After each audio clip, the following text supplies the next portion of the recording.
Greetings, lords and ladies. So we're having to go mobile for a few minutes here. My internet's out. I'm joined today by Jared, my college roommate, good friend, and we're going to be discussing some movies today. Moving into a different format for the podcast, going to do discussions, interviews with friends and acquaintances online, supporters of the channel. Anyone who really is willing to talk is welcome to submit to be a guest. Submit to be a guest. So we're calling this series, this will be the Surfing Violinist Podcast Beta. I love how Henry's the first person every time. Hi, for league, bro, league. One more month, we're almost there. So it just totally threw me off, dude. Format for the podcast, we're calling the Surfing Violinist Beta, calling it Free Radicals in the Gaps, and the idea being people who, I don't know, just we're all weirdos who don't necessarily fit in the cultural context in which we were raised, and sometimes we feel like a fish out of water. Would that be a good? That's 100% true. Okay. So we are Free Radicals in the Gaps. Got guests from America to India and back again. So good morning, those of you in the chat. We're going to try to troubleshoot this and see if we can get Judah online as well. My internet is totally out. It is not a Wi-Fi problem. It is a problem with the provider. So we'll see if we can troubleshoot. And Jared's thinking maybe we could use his mobile connection to set up a Wi-Fi hotspot. So we're going to see if we can do that. And you can hang out with us while we do this. If that doesn't work, what we're going to be doing is we're going to be walking down the road. Unfortunately, this chat is so big it covers up half the screen. Oh my god! And I've changed it so that it won't actually be on there, but for some reason I still broadcast that. So, but if I don't have it, then I can't see what you guys are saying. So I don't know. When we're having our conversation, we might turn the chat off. See if I can do that. Anyways.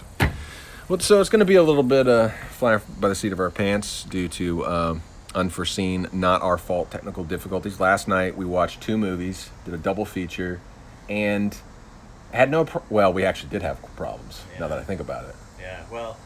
We had multiple problems because the movie that you originally wanted to watch apparently is not available in the United States. In the entire United States online. And then when you tried to set up the second one, then it kept just like, I guess the dual screen thing kept randomly like glitching out. Yeah, so we watched The Mist, and we were going to watch The Fall. Really, we weren't even thinking about this as being the reason, but the theme of both films is basically staying alive. Anthony says, call the FCC on Xfinity. Works wonders for me. I love it. Use the power of the men to our advantage. So we ended up seeing The Descent. So we had a very clear line of The Mist and The Fall, The Descent. And all some similar themes there. So, rope burns on hands. That was a common theme. Rope burns on hands. Rough time for children. Rough time for children and rope burns on hands. Rough time for children in cars. If you're a child in a car today, be careful. Yes. That's good. So I hadn't seen The Descent from beginning to end yet, and it held up to all my expectations. I mean, I knew horror buffs liked the film. I thought it was perfect. I mean, for what its goals were attempting. A strong female character movie that didn't feel like a sermon. Wow, and way better than Death Proof. Right. That's what I was thinking of at the beginning, like their banter, you know? Oh yeah. But Death Proof banter sounds like Tarantino speaking through women's mouths. Right. So The Descent we're already getting to the topic of what we're going to talk about here. Only audio, no video. You're not seeing video? What?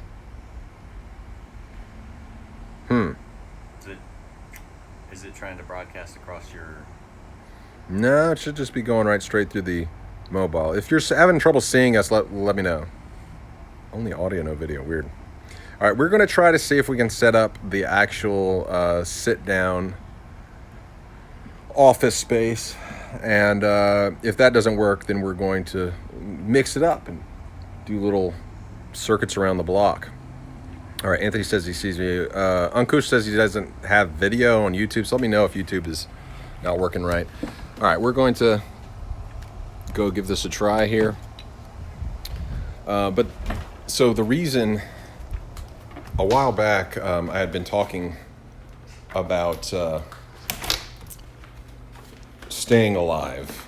Like, no matter what happens with your mental health situation or your addictions or frustrations with work, family, blah, blah, blah, the real goal is just to stay alive. No matter what, no matter if we disagree and hate each other, just stay alive. And I think it was during that episode, Jared said, he enigmatically said, you need to see The Mist. And I was like, that just seems like an arbitrary thing. I didn't even remember. I didn't remember that Thomas Jane was in The Mist. I didn't remember that Frank Darabont directed it. So I was like, okay. I was trying to figure out what his angle was. The whole time watching it, I'm like, is Thomas Jane's overacting? Is this like a Ford moment? Because right before we started the Surfing Violence podcast, he sent me this video of the Velocipaster trailer. And he says, the way the Velocipaster says, "What? Last night you turned into a dinosaur and killed 3 men." And it just, the camera goes to the guy, the lead. He's like, "What?" And so he said it reminded him of me. So the whole time I was like, is he commentating on my overacting by Thomas Jane's performance here? So I was trying to figure that out. Then I was thinking maybe it was the crazy Christian lady. No, it had a very specific tie-in, and we kind of have to spoil it today in order to talk about it. I mean, we can talk about it without spoilers to a point, and then... Right, but I mean, the spoiler is really the reason why we watch it, because he told me enigmatically before we started watching, I was like, why are we watching this probably half-ass survival horror disaster movie? I mean, it feels like a bottle episode in a TV show because everyone's stuck in this supermarket.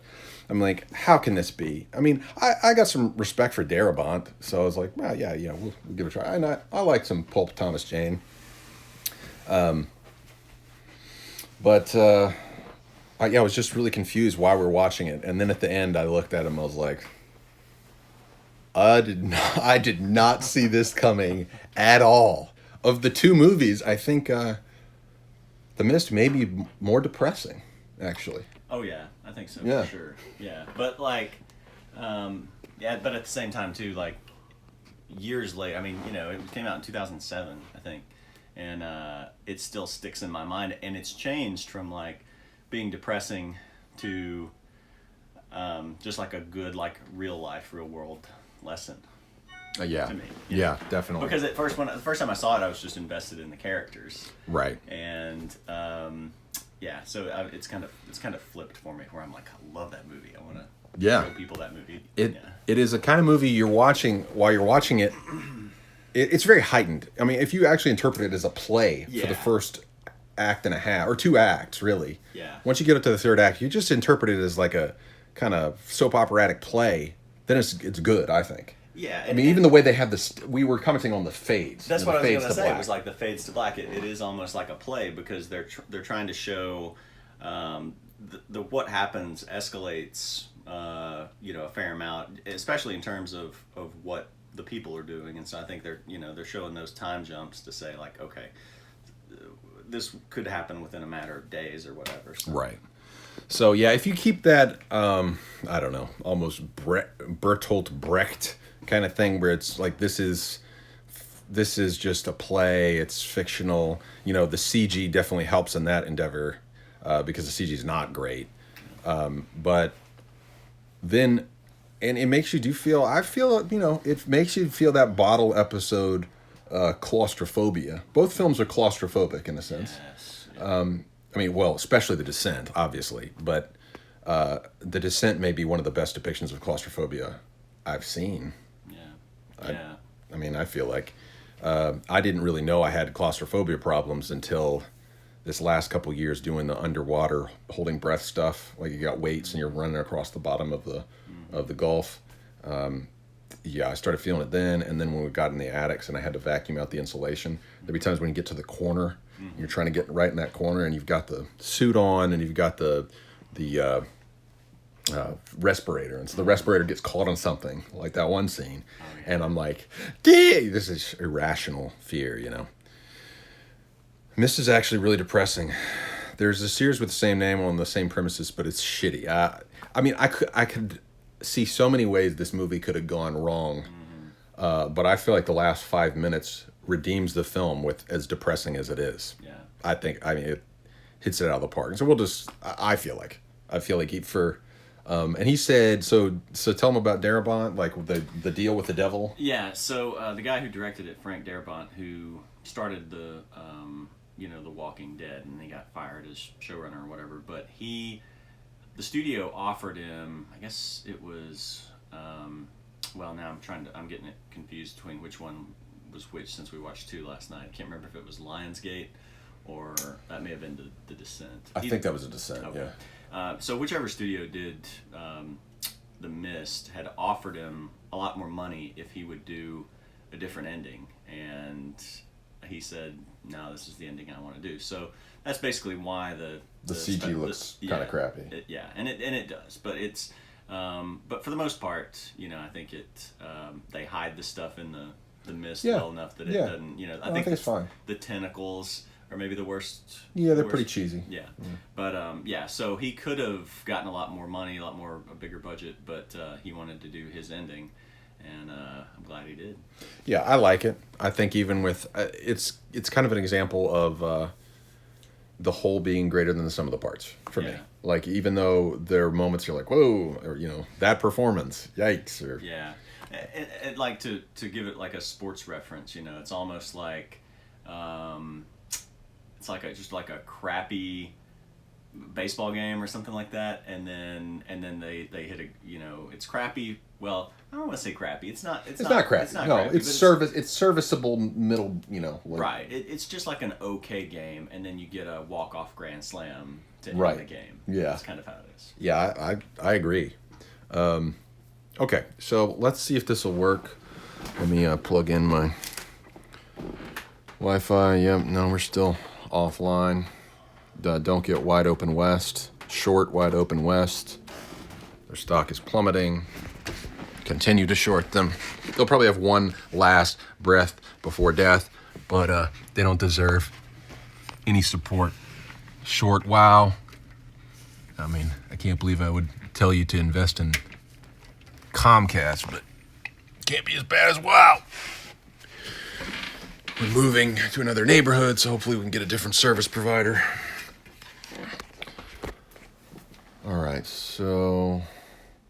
Oh, shit. I mean, you'll just have to punch in the... Okay. That's you? Yeah.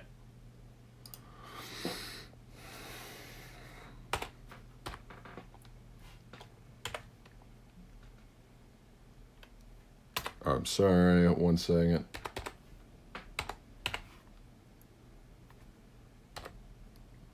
This is some next level encryption here, Jared. It is. It's just Apple's automatically provided password, so nobody's guessing it. No. It says can't connect to this network.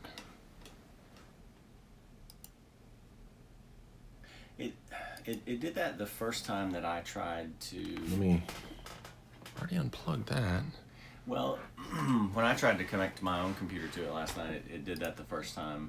Okay. Here, you can keep doing that while I can... Okay, you want to type it? Yeah, sure. All right. So if this doesn't work, Judah will not be able to join us because I don't know how to, unless Judah messages like Facebook message videos with you, and then we listen to him talk on your phone. Yeah. But we were going to do a little mobile thing, walk some laps. It's a little awkward moment to be doing something like that. We just had the fire department, the ambulance come. It seems like our neighbor had an OD. It's been a very eventful morning in the neighborhood.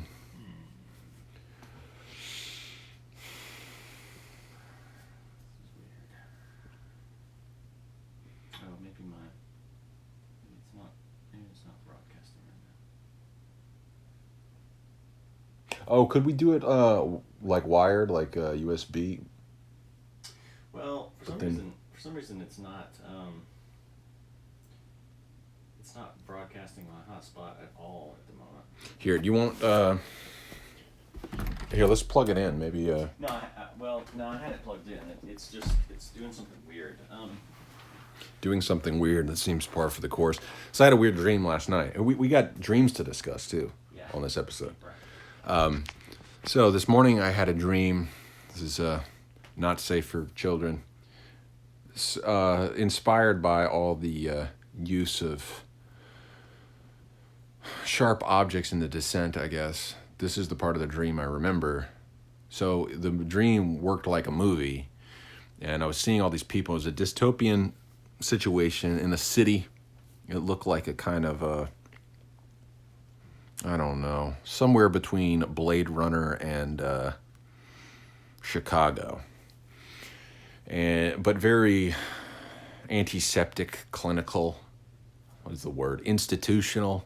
It's like escalators and stuff, and there was something just in the air, you know. It was like I guess the mist. I mean, it wasn't literally a mist, but something just felt very foreboding about the whole thing. And so then we got this montage of some what everyone was doing, and it was kind of like a lurid sexual encounter. Don't judge me. And then it shifted to another couple, and it was like an old man, and he was in this tub, and his wife or caretaker was massaging his shoulders, and he tried to get her to take it to the next level, and she was like, "No, your heart can't take it." So he stands up out of the tub, and the dude is like death warmed over. He looks like a skeleton.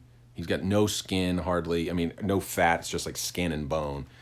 And so he starts waxing eloquent about all his conquests, his female conquests. And then we cut outside, and there's people all over the place. It reminded me a lot of a certain scene in Once Upon a Time in Hollywood. Yeah, 2 Tarantino references. And we're behind this woman, and she's walking through this crowd of people in this very antiseptic, clinical, institutional environment. Like, it almost looks like she's going down into a subway, but apparently that's why this guy lives. Like, he's made his empire out of the accoutrement of organizational hierarchy. It's really like the worst. Like it's like a mausoleum, but it's bureaucratic. And so she's like walking down what looks like a stairwell into a subway, and we're behind her, and it's a tracking shot, and it's a lot like the tracking shot in Pulp Fiction following Bruce Willis. So we're looking over her shoulder, can't see her face, and we hear the guy saying something like, he's talking about his female conquest, and she's like, and there was the one who was built like a truck, and you realize, oh, this is her, and she's coming for revenge. Like, it all just makes sense in an instant. So it's a continuous take. You follow her. All these people are looking at her like weird, like, oh no, because it seems like they're part of his retinue, you know, his entourage or something like that. So all of a sudden she has, and she's stocky, like kind of short, maybe like 5'5", or probably 5'5". She's wearing like cowboy jeans and a tucked in shirt, and she's been working out. And she picks up it's like a turnstile, or what would you call it? Like what do you call when you're trying to get into the theater or whatever, they got the little posts with the It's like a what is the term for those things? they're not a kiosk, are they? No, it's like it's the temporary fences for crowd control, where you're at the airport. The little, Right. I had the word for it, but anyway, she picks up the post of one of those, and she opens the door to where the dude is, and this lady is in front of her. Like it looks like maybe the guy's niece or something like that. It's not the same old woman that was giving him the shoulder massage. And in a second, she just stabs the lady with the post. It's like this blunt post, like right through her abdomen. And then my mom hit something downstairs, like making coffee, and woke me up right then. It was just like what happened when we were watching The Descent. Yeah. One of the scariest dreams she has, a bar comes through the window, and right when the bar came through, we lost our connection. And so it literally, a split second, perfect cut. You gotta chalk that one up to the great direction there. Like cut out, and we had to re-download the film like right at that moment. But it was just like that. My dream broke right when the lady stabbed this other person with the turnstile post or whatever you call it. I don't know why, but it's not broadcast. It won't put out a hotspot signal. Okay, so we're mobile today. So apologies to Judah. So we've got a little conceit. What do you think of my conceit, Jared? With the perfume. Oh gosh, yeah. So we're gonna do some laps. So join us if you feel. We're gonna talk about The Mist, and we would have talked about The Fall, but other situations intervened. So we're gonna talk about The Mist, and we're gonna talk about The Descent. And when we get too sweaty, I'm gonna force Jared to partake of some perfume recommended to me by the Perfume Nationalist podcast, and get his take on it. So are you a total normie when it comes to perfume? I guess that's the term. I don't know what the perfume non-normie would be called? Non-normie would be. Yeah. Aficionado. Are you a perfume aficionado? I don't know what percentage of guys do you think are perfume aficionados?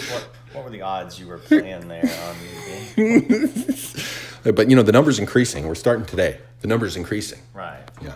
Yeah. Well, some people are just like getting forced into it. That's the only reason the numbers are increasing. Okay, too true. All right, so we'll just see if I can convert you. Where did I put?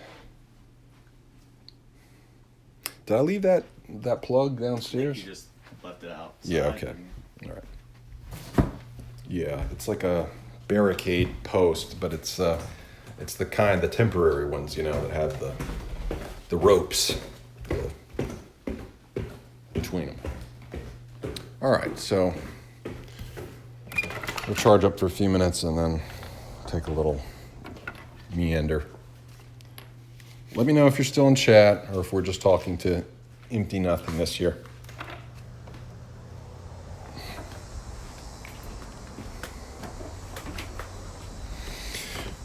All right, well, come join me on the couch, Jared. I will.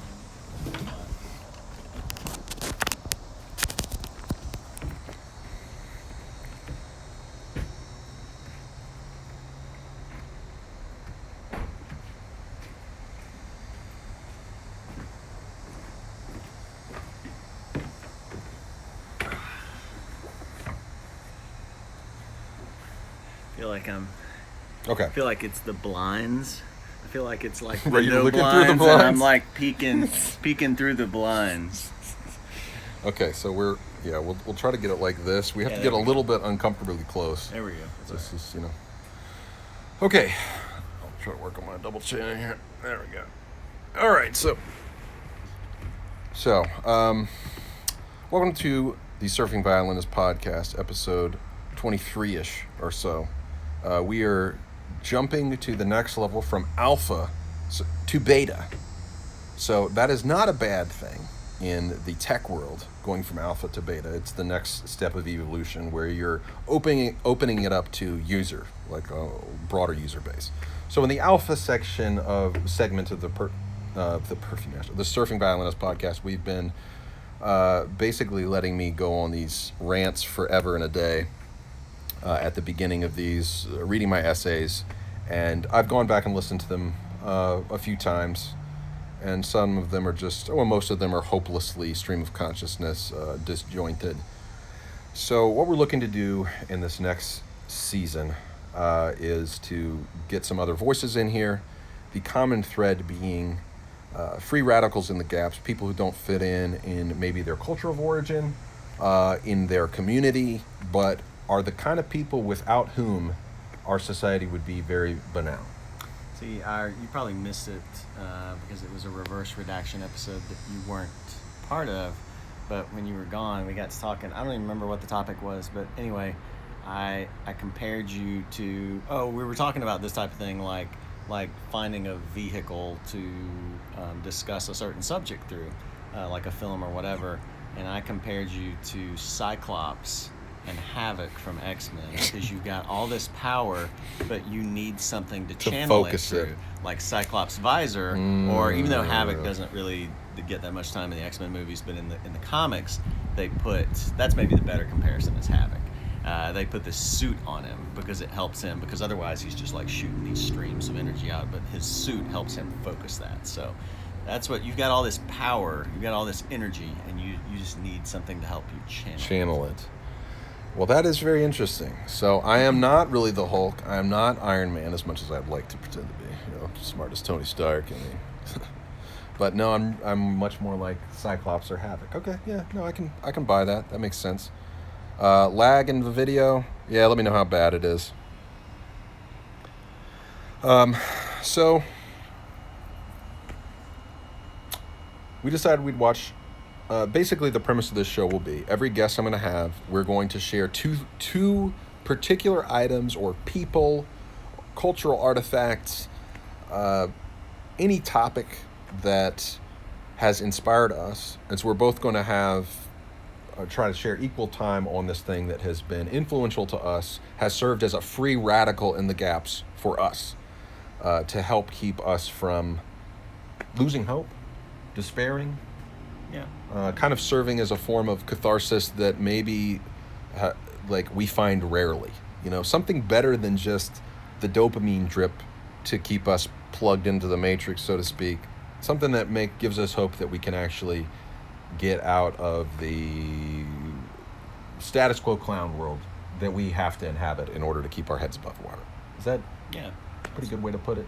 Probably. I mean, it's your podcast. You're the one. If you don't know, I don't know if I'm going to know. But that sounds great. Yeah.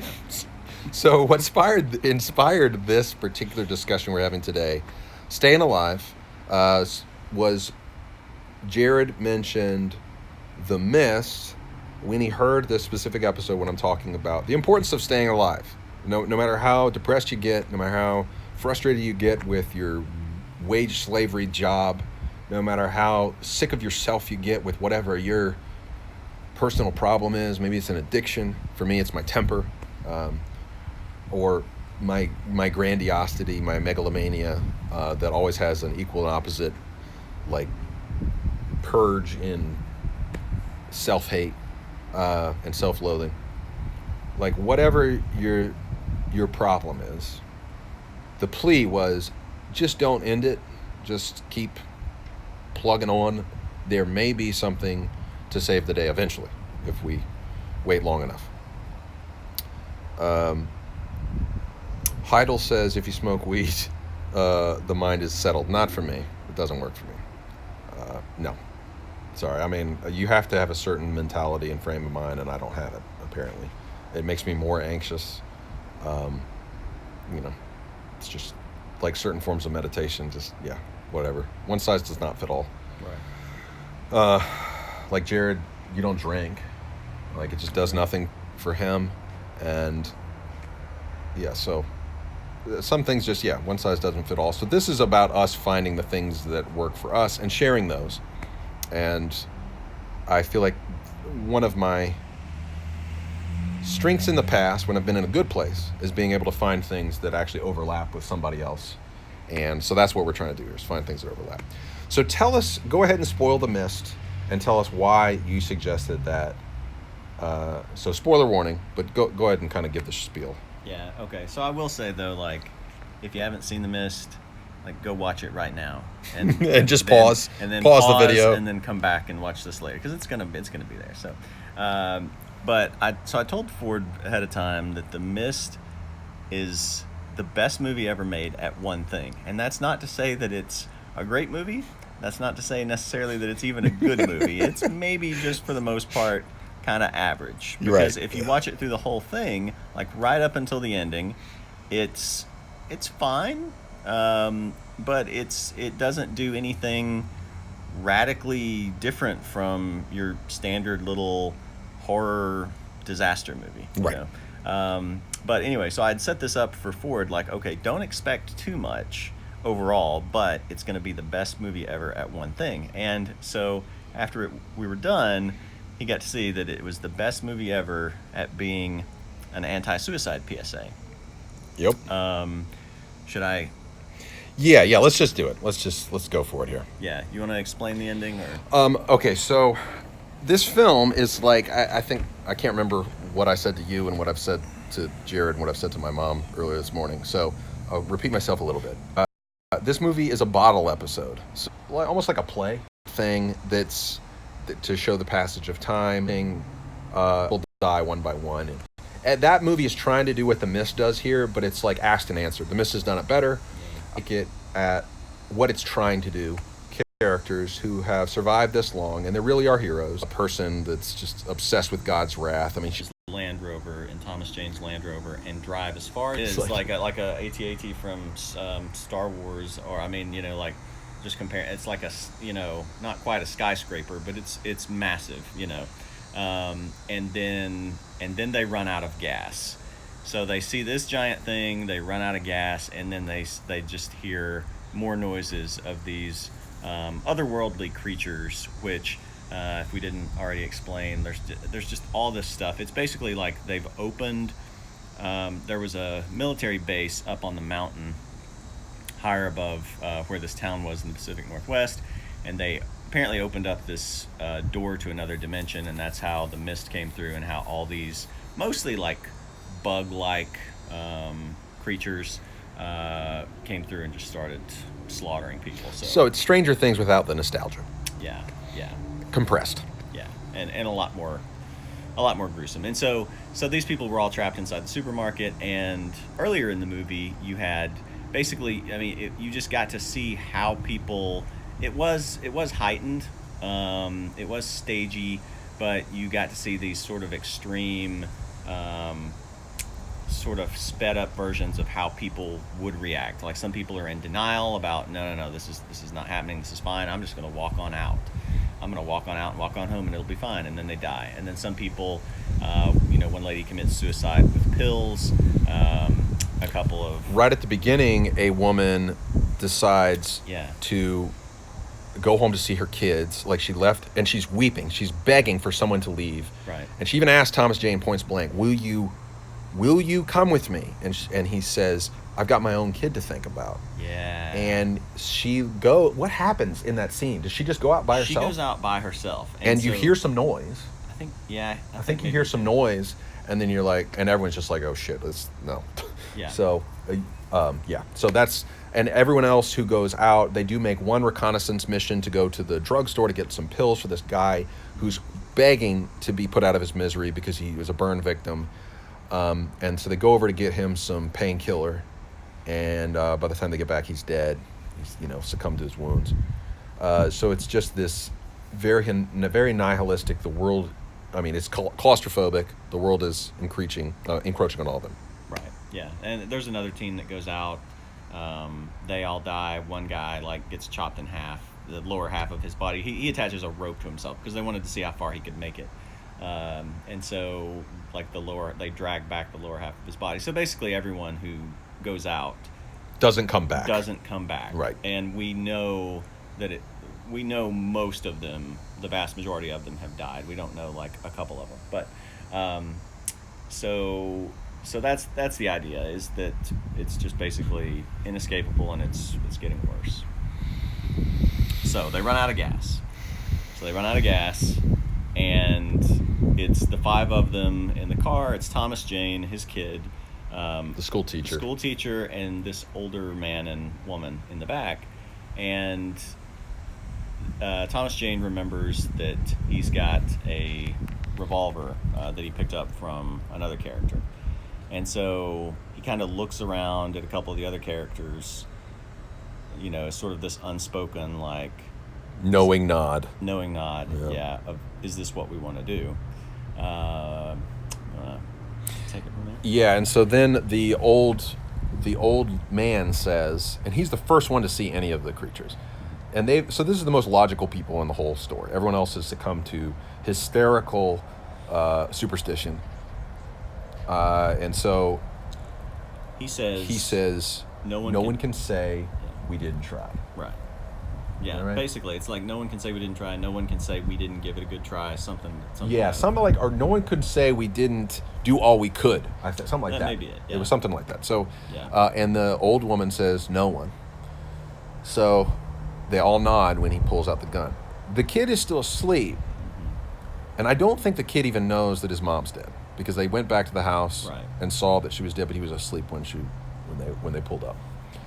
So Thomas Jane looks down at his kid, and he starts to rouse and wake up and looks up at Thomas Jane. We cut outside of the vehicle and hear pop, pop, pop, pop. Because he only had 4 bullets. Only had 4 bullets. And there were 5 of them. And so he had already said prior to that, I'll improvise. I'll improvise. Yeah. I'll think of something. Yeah. Because they're like, there are only 4. So then we cut back in. He's screaming. It's maybe it keeps with the stagey, play version of it. For that moment, You're okay with it? I felt like it was, yeah. Like I think in that moment that might, I can see a person just legitimately reacting that way. I mean, after what you've just done, you're sitting there looking at all of it. So then he's ready for it to be over. So I can't remember if he hears noise. He hears the noise. Yeah, the noise, the groaning noise Yeah. of this giant monster. Yeah. So he gets out of his car and is like pounding on his car, Screaming, "Come on, eat on, me, come, take me." Yeah, come take me. Just end this." And Then the military show up. Through the fog, there's a giant tank coming. And then in the convoy, there's the woman who left with her kids. So she made it. yeah, And so the whole, moral theme here being that, here was a person that was willing to sacrifice her own life for her kids, and she made it. Whereas they, in their desperation for survival in the most painless way possible, yes, right, if they only waited 3 more minutes, they would have made it. right. So it's an anti-suicide PSA. Right. It's basically hold on for another minute. You don't know what's in the fog. Right. It could be death or it could be life. And the crazy Christian lady even proves she stares the death down at one point and it walks away from her. Yeah, So you don't know. Like sometimes it the night is darkest before the dawn. I mean, kind of scenario. That's kind of the shtick. And I think for both of us it works. yeah. I love it. I mean, it's not a great movie, and normally I hate depressing endings, but I think most depressing endings in movies don't have a great real world application. It's just those were the characters you were invested in, and you're like, oh man, that sucks. I wanted to see the guy, But with these characters, I mean, even though I was invested in the guy and his kid, just the real world application of just hang on, like, yeah, the night is darkest before the dawn. I think that's such a great, because we do have such a problem with suicide, in the world. Yeah. And we were talking yesterday about how crazy stupid little things. We're talking about my job now, working construction, and how we'll play sometimes when the boss isn't looking, we're not wearing our safety goggles or whatever. And Jared brought up the statistic that every year, how many people die? I think in the, I can't remember if it's the U.S. I think it's the U.S. alone. 300 people die from falls off ladders. Ladder-related injuries. 300 people die. That's almost the amount of deaths in mass shootings in a year. Yeah, I mean it's nearly 356 days in a year. It's almost Almost one per day. Almost one per day. Now, I know someone who, just an acquaintance, but a professional, relationship, but I know someone who died from a fall off a ladder. I know another a friend of mine.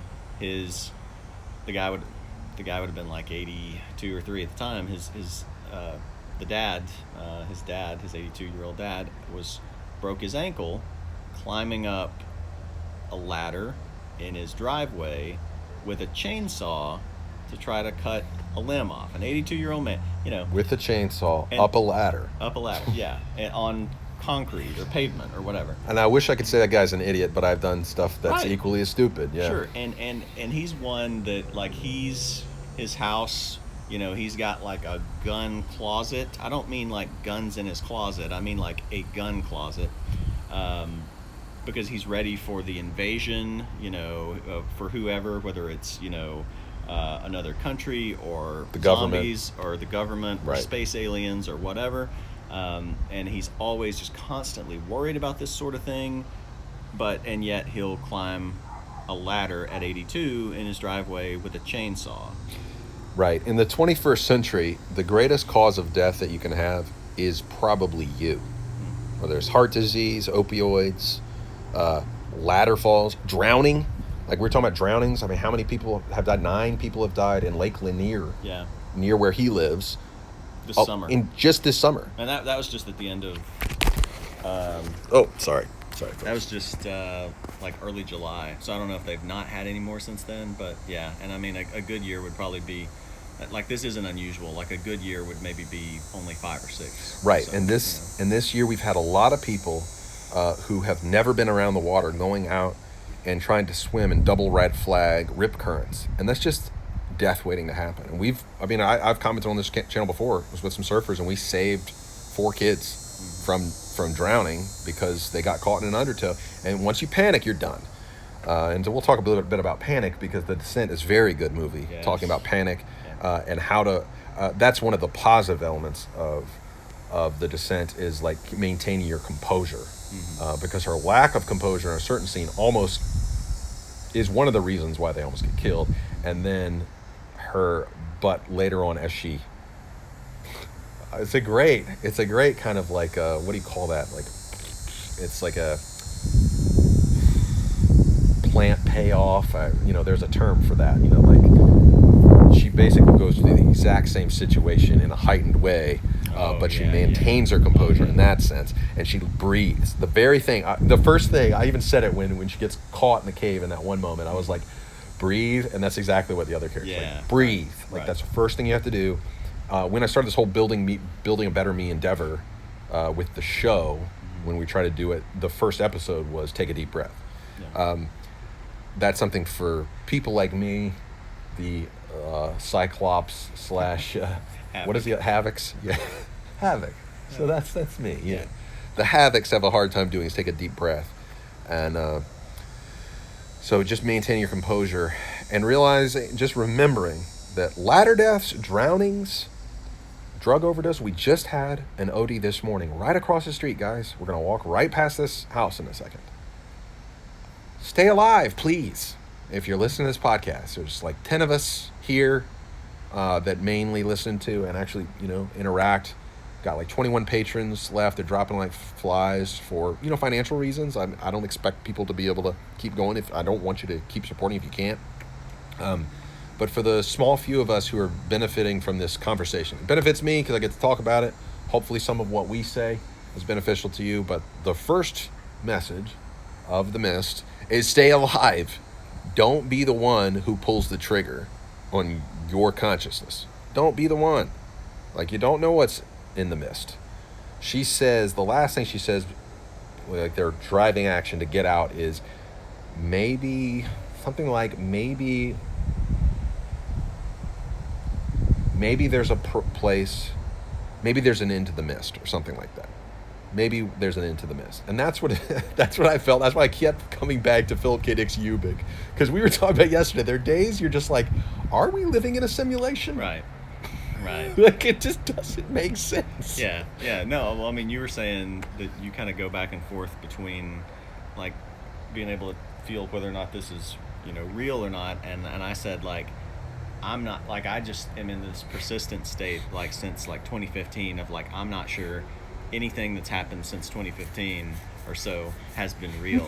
And I've got one of my old coworkers had brain surgery like a year, I think maybe a year, I don't remember the timeline, but like a year or so before that.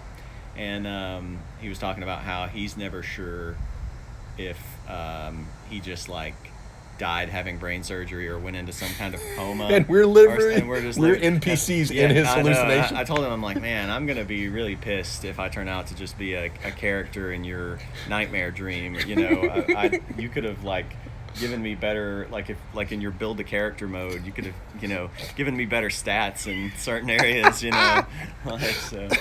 The NPC meme is like, it's like too real. Are we all just NPCs in someone else's fever dream? Like, Yeah. that's what it has felt like a lot since I got back from India. Actually, before, I was already unhinged when we were leaving India. There was a moment where I had a so I mean, I don't know, psychic break, sociopathic break, whatever, one of my many breaks. But I was getting fireworks. It was Diwali. I was getting fireworks.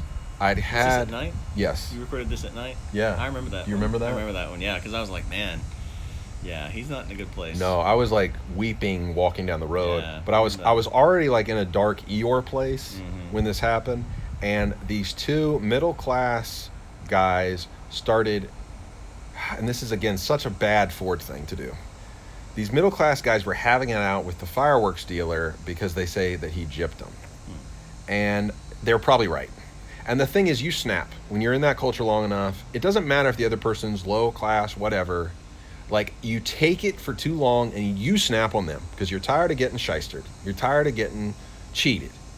And I didn't witness the whole thing, so they might have gotten shystered. But we're talking about for like $1, Yeah. okay? And I was tired. I'd had enough. I just had a bad interaction online, and I felt like I'd said something. Oh, it was that video I did. I don't know if you remember. I was talking about Devin Supertramp's, like he'd gotten IP trolled for some video he put up. It was like people are awesome. That was it.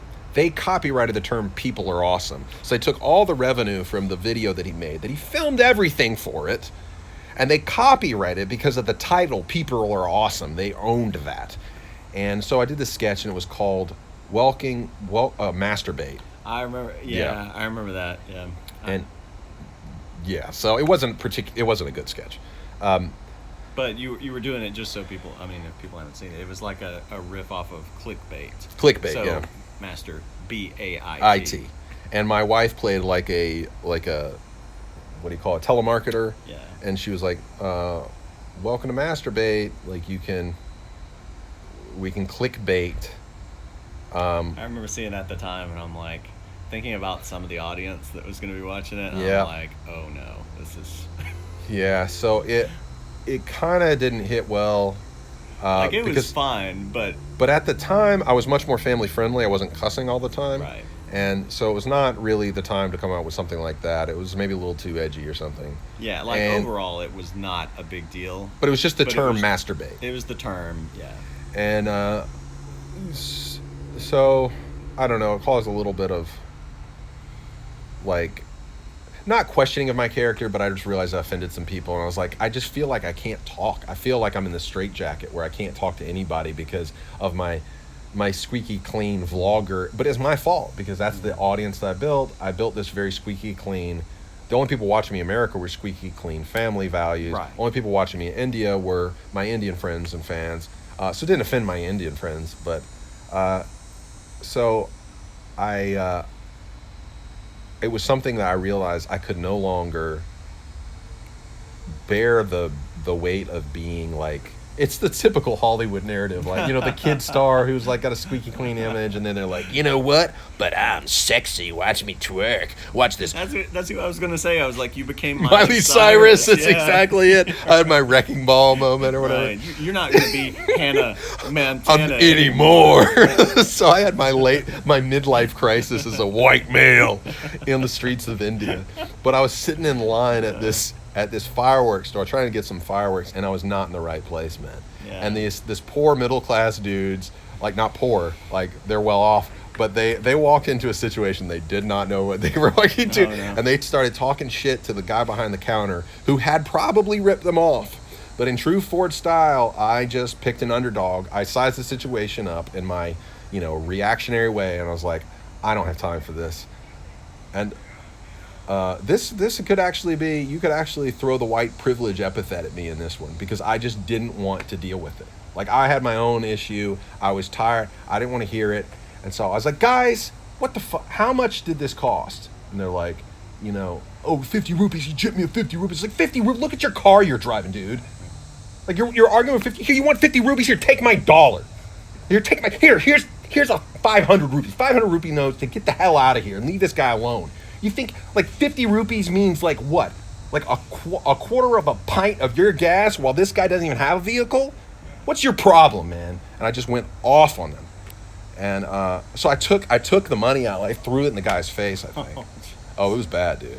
He was mad. He threw the money back at me. But it was one of those where I was like, I was a hill I was willing to die. Yeah, I was right. ready to get right. I mean, oh, yeah, come on, hit me, dude. Let's go. Right. And the other guy, the guy behind the counter must have been like, what is happening? And I think the guy tried to give me like free fireworks or something like that. I was like, I don't want your fire. Just take the money, dude. Let's go. So it ended up being terrible. And then the video that I recorded was walking back from that.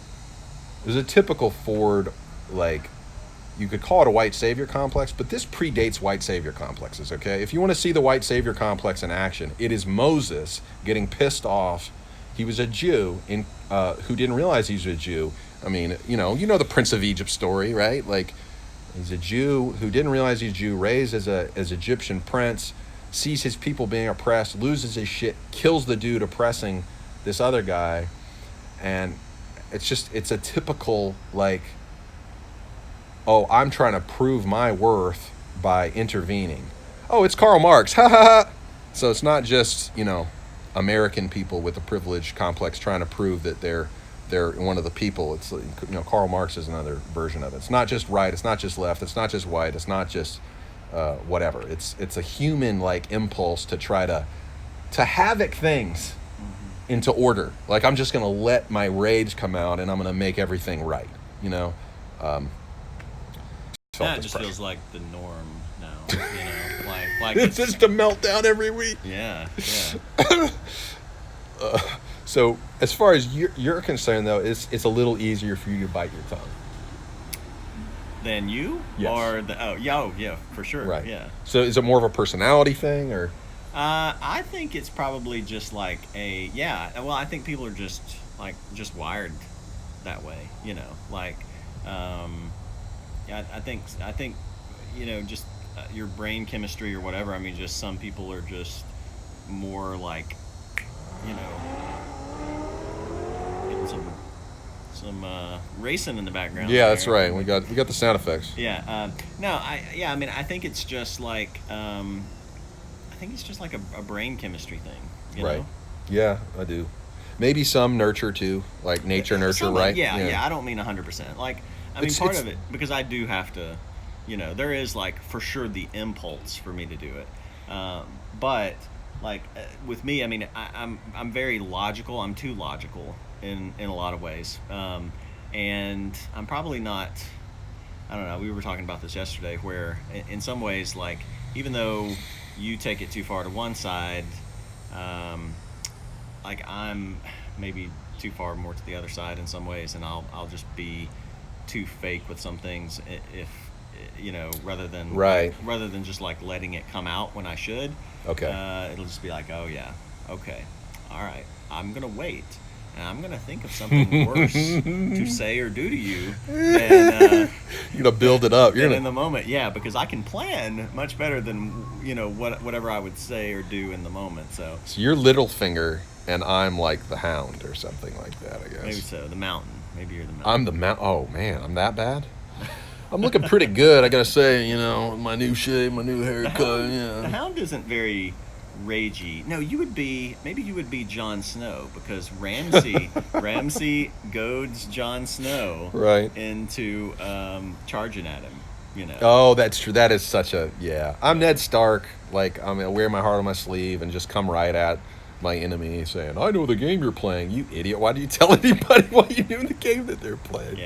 Yeah, and I'm not really. I don't know if I'm really like.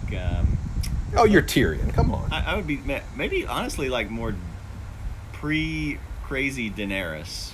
Okay. Because there is that, because Daenerys gets mad. That's why Daenerys you gets mad, but and plans. That's why you always resonated with her, man. I did. I resonated with that personality because Daenerys gets mad, but she like controls it. You know, like you don't see her. Like, well, early on in the early seasons, I'm you do. in the TV show, but I think the book shows more of her psyche, dude. I think she Yeah. was unhinged sooner. I think that Targaryen blood was pumping. Again, we will always disagree on this. I have a feeling. Right. But we'll see if I'm vindicated at all if that asshole ever finishes any one of the books. Right. Will you come back and drink at the Game of Thrones trough? Not unless it's different. No. Okay. Well, because I mean the thing is, I mean, and this is a rabbit trail, but you know, ultimately, I mean, just what you shouldn't have to have a giant book series as a companion piece to your 8-season show. You know, it's like, oh well, It's world creation, Jared. It's mixed media. And so ultimately, like if I knew it was going to be different, or I mean, I probably will read them if it comes out, Right. because I'm kind of interested now. I keep trying to read. Yeah. I keep trying to read A Dance with Dragons. I just Well, give up after a page and a half. And think about this, like pretty much every book has just gotten bigger. So and Winds of Winter has been delayed so many times. How big is this thing going to be? How big is Winds of Winter going to be? That is terrifying. So for me, like, you know, you and I agreed that the show, this was like one Was better. time the show was better than the book, just Yep. because Martin had so much just extra unnecessary description. If you like that sort of thing, great, but you know, most people, it's just going to be too much. So for me, the show was just great in streamlining it through like the first 6 seasons. 7 started to get a little shaky, and then man, the back half of 8, I just feel like they just destroyed every character in that show. Like, you know, because it wasn't just like people will say. Oh, People, meaning me. well, I don't remember if you said this, but people will say, "Oh, you just didn't like the ending." No, as far as the very end of like, if you listed like, okay, this is where the characters got to. Most every character, it felt like appropriate for them. Right. But it was just trying to go. It was like you took a season and a half of material, like 15 episodes of material, and tried to crunch it into like 3 episodes. And for Daenerys at least, but for some of the other characters, it was like they didn't have anything to do. Right. Cersei went from being this great villain. You know, her and Tyrion would have these verbal sparring matches. She just stood on a balcony and scowled. I'm season. fine with that. I'm fine with that. But I agree with you. The glue holding 6 to 8, it's the glue. Yeah. There weren't free radicals in the gaps, baby. That's where we were lacking. There you go. There you go, tying it back in. There you go. They also had to dumb characters down. Yeah, Like yeah. Tyrion got stupid, Varys got stupid, and that's because they're fine at adapting someone else's material. But if you've got to write smart material for people, it would basically be like if you took Dan and Dave in and to Sherlock Holmes, if they had like written the last 3 episodes of Sherlock Holmes, and basically what you would have gotten would have been Dora the Explorer. Here's a clue. All right, let's look at a little bit of the comments we can see. You think you guys are NPC? I'm an NPC watching an NPC. Hey, yeah, that's true. NPCception. It's true. We're all in this together at least, though, right?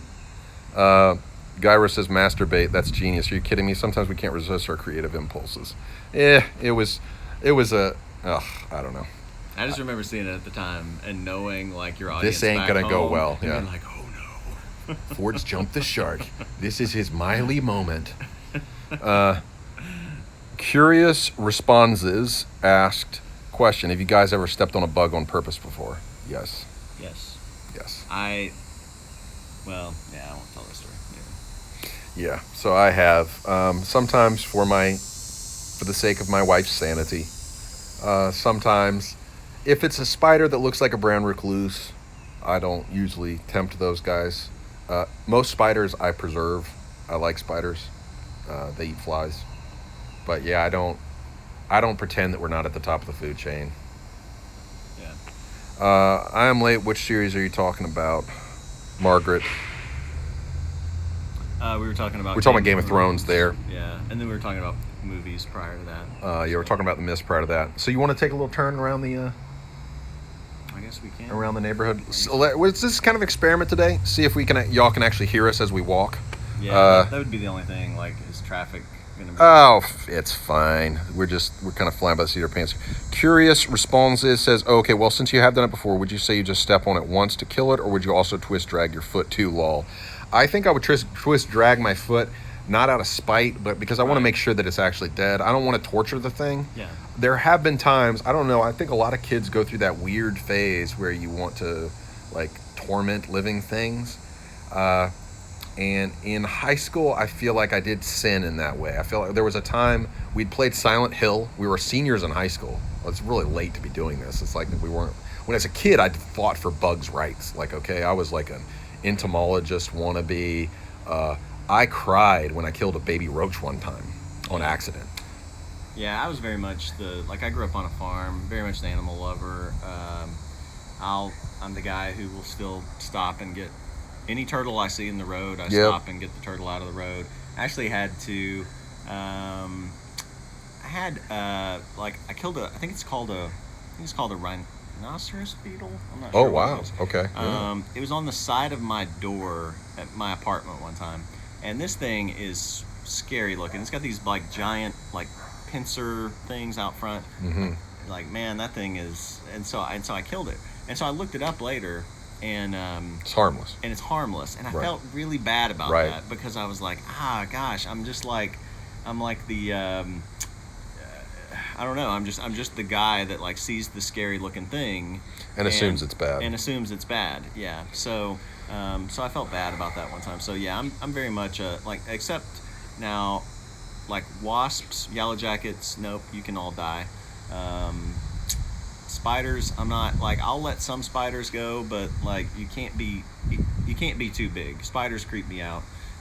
But usually it's the rule is the bigger the better. I know. Honestly. I know, but that's the irony of the thing. They're just true. But like 99.9% of living creatures, I'm just like let's save you. Yeah, I am too. Nondescript brown spiders that are small, I do tend to kill them. I try not to kill anything else. When I was in college, I had a pet, Ryan Lorenz.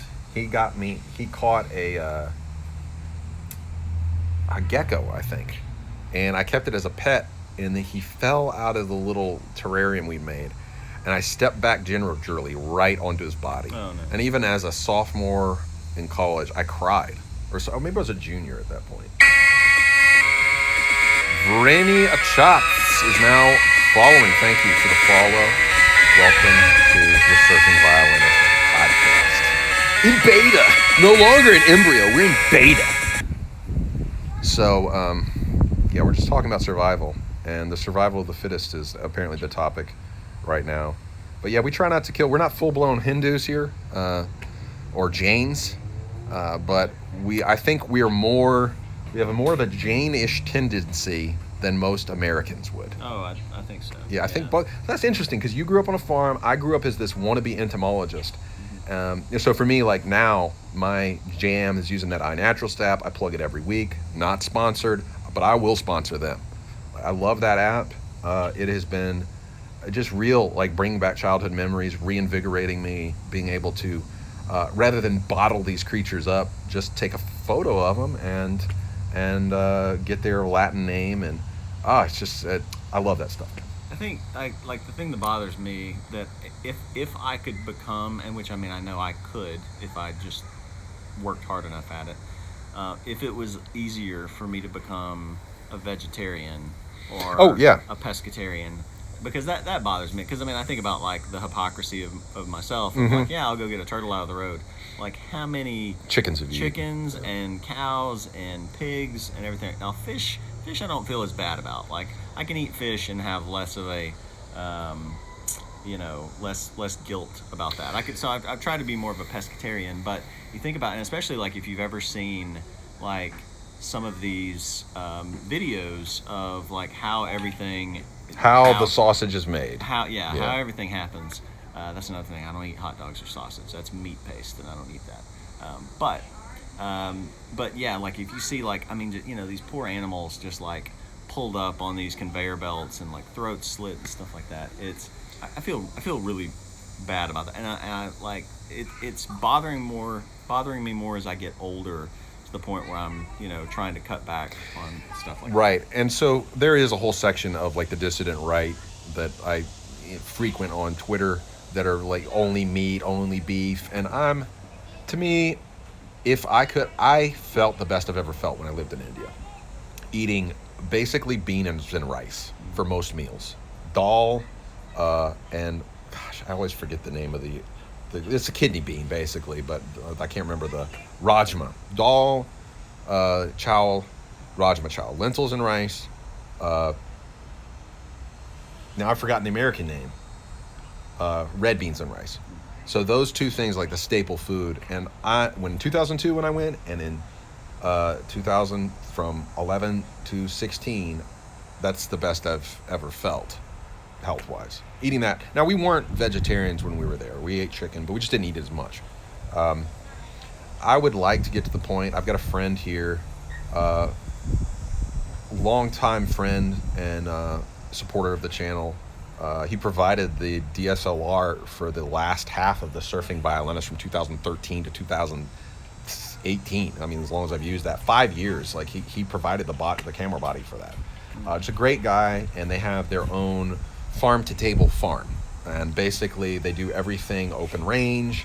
I got to help out at the farm, and they let people. You can actually go kill your own chickens there, and so I think that's a better way to do it. Like if you want to eat the meat, then kill it. The man who passes the sentence should swing the sword. That's right. It's Ned Stark, baby. That's right.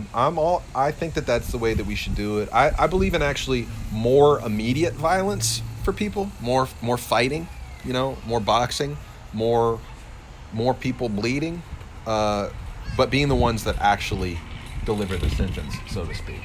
Right. Because once you punch somebody, you're like, you know what? I don't want to do anymore. That's enough. Wait, are you saying that like a Twitter mob doesn't get the same sort of healthy benefit? No, I'm saying Fight Club. I'm saying Fight Club, like for real.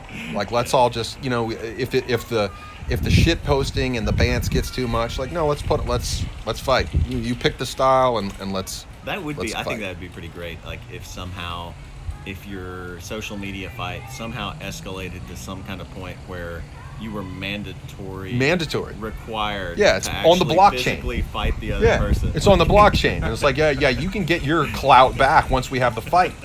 Like you don't have to win, you just have to actually get through a round. Right. And maybe the other person doesn't want to win. They just want to say, no, you need to feel what it's like to punch me. Yeah. You've punched me 100 times, asshole. Rhetorically. Now feel what it feels like to punch me. And honestly, sometimes it hurts worse to punch somebody than it does to be punched. I'm serious. Like when you actually land a good hit, you're like, oh shit. Like there's a sinking feeling about it. Yeah. This is why, Jesus talked all about like that people had this notion that sticks and stones may break my bones, but words will never hurt me. People had that kind of notion. He says that, and Jesus didn't say it's bullshit, but he said it's bullshit. Like when you call somebody a fool, it's just as bad as murdering them. Yeah. Well, I guess he's an SJW then. Like, he believes in hate speech. No, but he's saying it's not good for you either. Right. Like, and if you just keep saying stuff behind each other's back, like take it to the logical conclusion. Or maybe you're the pussy, actually. It's like there's an episode of South Park where Cartman, it's really more focused on like just telling, I guess, I started to say it's more focused on telling lies, but I guess it really is just like him saying whatever comes to his mind, and then he gets to the point where he can't control it. It's like Tourette's. It is like legitimate Dude, Tourette's. I'm so Tourette's. So, I've got my neighbor's kids right next to me. I just said pussy really loud in front of them. They're like really good Christian people. I'm such an idiot. Maybe I'm Cartman too, huh? No, I don't think you're. Who am I? Within South Park? Gosh, I don't know. I would have to think about that one within. Oh, you're within South Park. You're Mysterion, Kenny's alter ego, where he's very dramatic and serious about saving things. You know, you're Mysterion within South Park. I love how he gets my character. He wrote in my voice. That was the best thing to come out of our whole Game of Thrones debate. Is writing in my voice. I could do that. I could do that. If ever there's a Ford, Lifetime movie. We'll just make it a Lifetime movie. Let's make it a Lifetime movie. I don't know if we'll make it a Lifetime movie. If ever there's a Ford Lifetime movie, they need to hire me. If not the sole writer, at least part of the creator. Ford Lifetime biopic win, dude. We just need to start writing this now. But like we could tell it from the point of view of to keep it consistent with Lifetime's theme, from the point of Melissa and everything that she has to deal with. It's gonna be a women empowerment movie. Yes.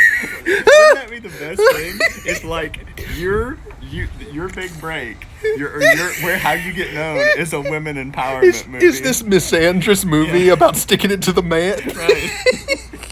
Yeah, I love it. Dude, let's just channel that. Yeah. Right. So there's a character in Downton Abbey that I watch. I am unashamedly I'm a fan of Downton Abbey. I call me Normie. But there's a character who writes under a pen name, and he's like a male servant that writes for the Lady magazine, writes all the stuff about style and stuff like that. And they all think it's going to be like some, highfalutin woman of class. And it's this, low tier downstairs servant. So maybe he is the butler of her house, though. Oh, okay. I think he is. He's not, he's like mid tier or whatever.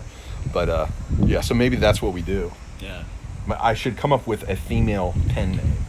So that's what we should do. So then it could seem like Melissa wrote it.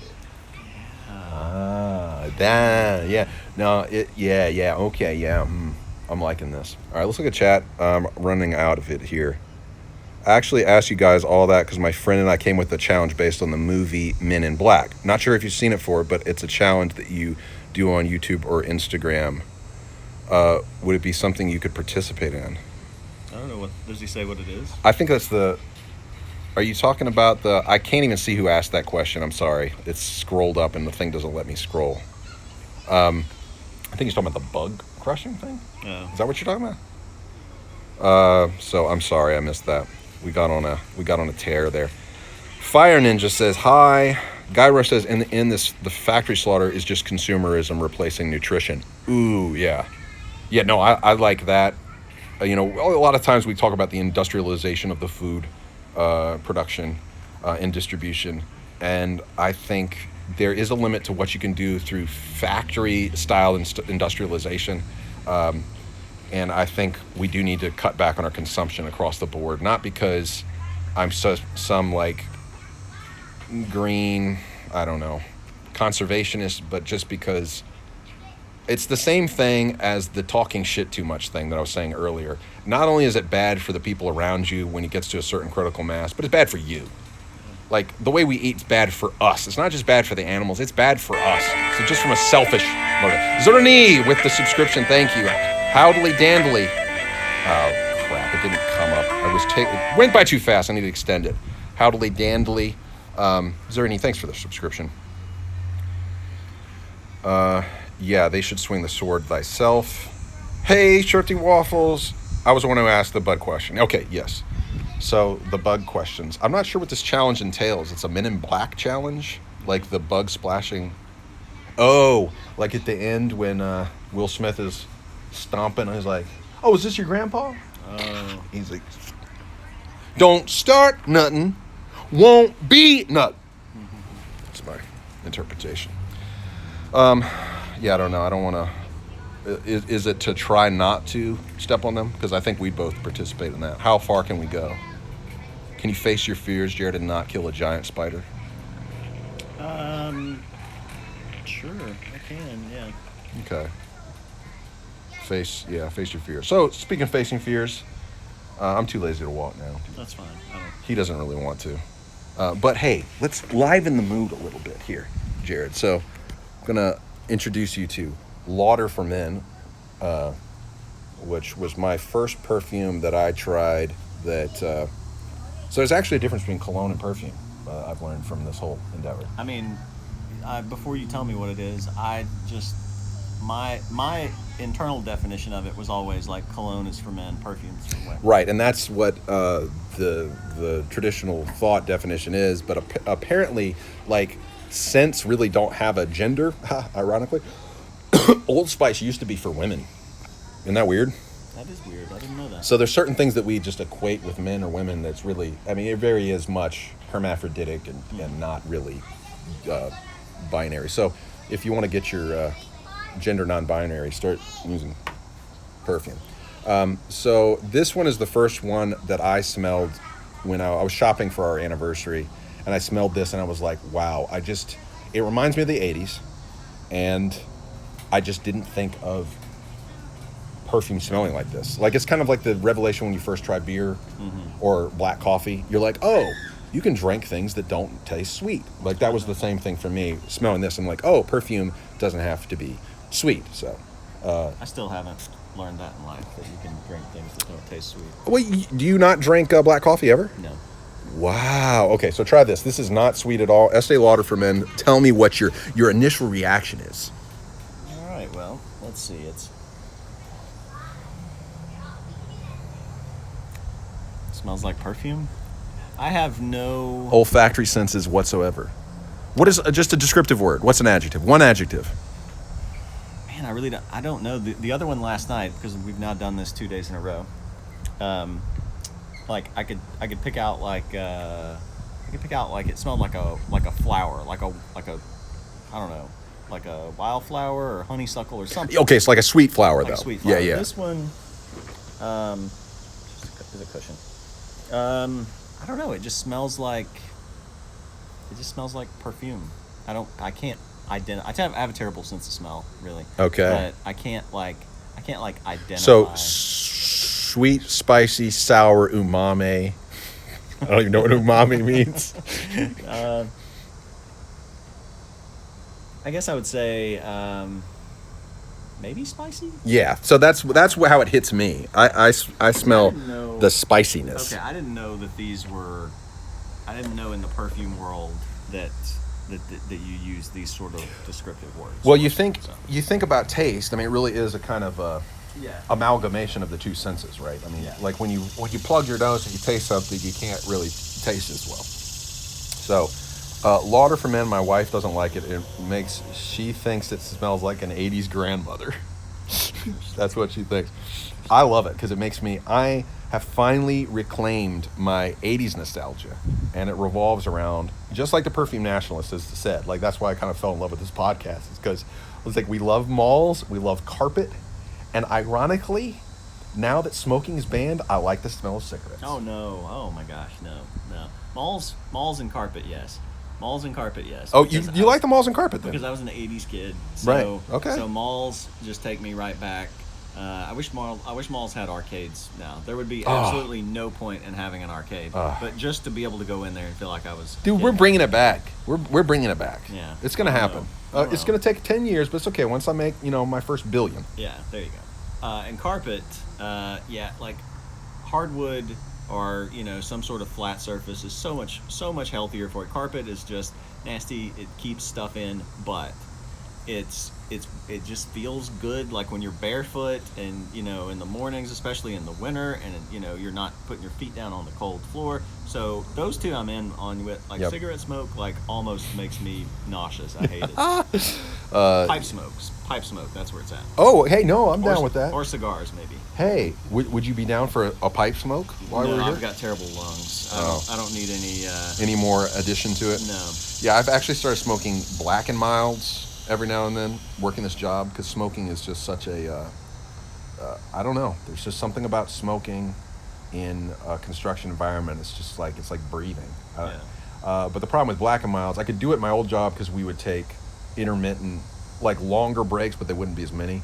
But these guys here, they'll take a lot of breaks, but they're very short. Yeah. They're like literally like they suck that cigarette down. I'm like, dude, gosh, if you smoke a black and mild, you can't keep up with them. You're like, Yeah, I worked at a restaurant when I was in high school for like 3 years. Well, it overlapped into part of college, so it was really like almost like 4 years that I worked at a restaurant, and it was like an hourly smoke break for the staff, you know. Right. And they would just go out, and it would just be like, and if they would miss time, like if they would miss a smoke break, sometimes they would go out and like put 2 in and smoke 2 at a time. That's it reminds me of like Looney Tunes. Like I right. I think of Sylvester. Right, I remember that. All right, so Zerny says there's still a thing. Okay, wait. First, curious response. It says, "Lol, yes, it's that part of the movie for the challenge, but no, it's actually recreate that scene. I don't think me and Jared could do that. No. I don't think we could willingly just like kill a bug like that. No, like I don't even like doing it to roaches anymore, y'all. I mean, that's how Yeah. weird I kill roaches because my wife demands it, but I've got a little bit too much Hindu in me, I guess. The only thing I would do it with, and you couldn't really do it with them unless you had already like sprayed them or something, would be like wasps or yellow jackets or something. Like there's a meme that says this is a honeybee. It's and it lists like all the things. We it shared lists, that on like, the podcast one week. Yeah. Oh, okay. Like lists all the things that it does That and don't then it's hurt like- you or something. And then it's like, this is a wasp. They're just assholes. Right. And that's 100% true. Yeah, 100% true. this is in a yellow jacket. The same thing. It's like kill them Yeah. with a bandit. You know. Right. The, yeah, those I could do it with, but, yeah. but they're not going to be on the ground. So. But yeah, it's like honeybees. I leave them alone. Bumblebees. I leave them alone. Yeah. Carpenter bees. I leave them alone. Yeah. But yeah. I'm not anti-bee. I'm anti-wasp. Yeah. Like, I guess hornets and yellow jackets fall into the wasp category, maybe. Well, I'll throw them in there if they're not. So Zerny says, there's still a thing. Lloyd Center Mall back in Portland, there was a quite nice arcade. Love going there, right next to the theater. Now? See, yeah. So, I mean, you think about in hipster towns, certain places, I imagine they might have a resurgence. Yeah. I know that, I can't remember if Jack of the Perfume Nationalist, he lives in Austin. I can't remember if, That's a place that would have an arcade. well, he said he's had like a frustration with Austin. Like it's a different form of hipster, and so they're not really, they're really eschew like a lot of that Gotcha. kind of nostalgia. I was like, I don't need that. I need my food truck, whatever. Yeah. Whatever's cool for, us these days. But yeah, interesting that Portland still. Portland, Has it. I've spent a fair amount of time in Oregon, and Portland is a weird place. Like a lot of places have like keep such and such weird as their slogan. Yeah, but, keep like, Austin weird, keep Portland weird. But Portland genuinely, they have more of a claim, I think, to that title than most places. Right. Ford Bahai, you need to create a Westworld of the 80s.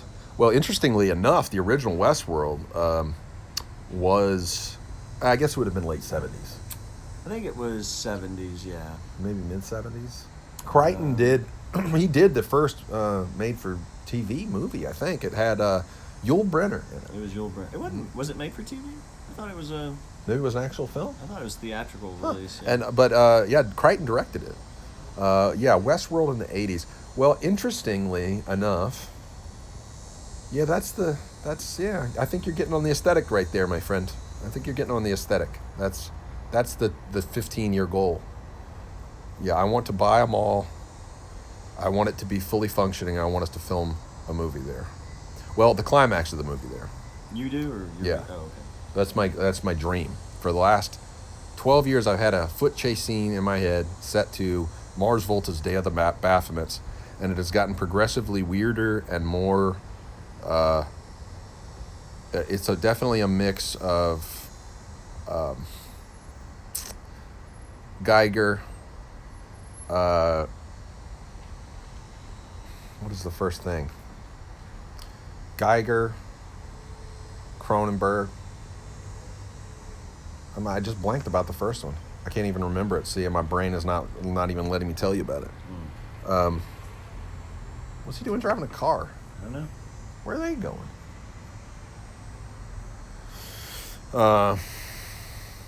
Geiger, Cronenberg,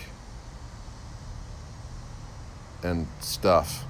So that's all I can tell you. Apparently, I have to consult with my agent in my brain to tell you more. Same here, brother. Not even mosquitoes. Hinduism touched me. But see, this was in my blood from the beginning. Like me and Jared both, apparently, from the time I was a kid. Like before I knew anything about Hinduism, I wept over killing a roach baby on accident because I was trying to save him from the drain in the tub, and in the process of trying to get him off with this piece of toilet paper, I killed him. Yeah. And I accidentally smashed him, and I cried about it. I think I wish more people were that way though. I mean, like, not to get too existential, I guess here, but I mean, think about it. Like, as far as we know, there's a vast universe, and as far as we know, like, we're the only our planet's the only life that we know of. Maybe there's a ton out there, But as far as we know, we're it. we're it. So life is pretty rare. And majestic, preserve it at all costs. I mean, it's a work of art, man. It's a work of, whether it's a work of conscious art from a conscious creator God, or a work of spontaneous art through a crazy, like I saw an animation the other day of a ribosome, like doing its thing. It is weird. It's a machine, man, and it's absolutely kind of grossly mesmerizing because you're watching, you're like, this, it looks weird. It's wonderful. It is wondrous. So yeah, I think I'm not a Hindu, but I think just dismissing all of their warnings about this stuff is short-sighted. First, like the opening of Guardians of the Galaxy is Star-Lord as a kid. Going into his mom's hospital room, and she's asking why he's got a black eye, and it's because he was trying to save a little frog from getting killed by other kids. So, hey, I'll be in the club with Star-Lord. All right. Got a very serious existential question here from Ren Wilms. So, do you think there are a lot of people with poopy buttholes in the truck driving industry? Oh, well, that's what I like about that is that it's topical. Yeah. For this here.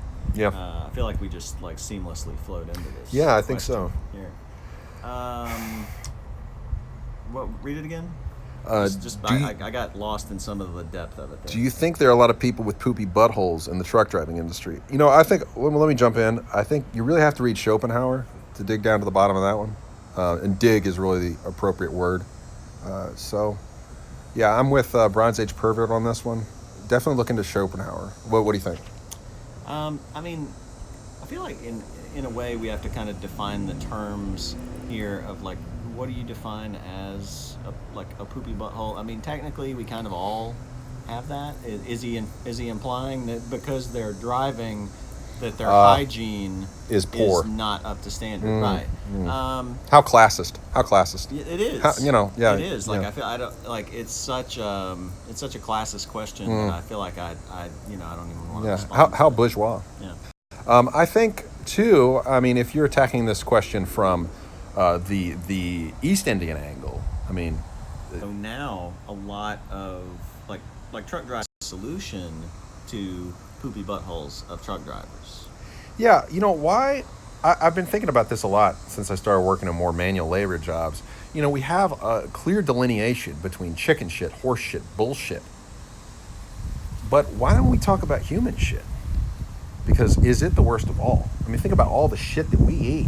And quite literally, a lot of it's pretty shitty now. So it's you don't see animals eating processed. There you go. Yeah. So really, isn't human shit the worst? I mean, I think so, right? Yeah. I mean, you don't ever hear of it being used for fertilizer. Yeah, so I think we really should add to the list. In clown world, late capital, we really should be talking about human shit. But you don't want to say two things, human. So what should we say it?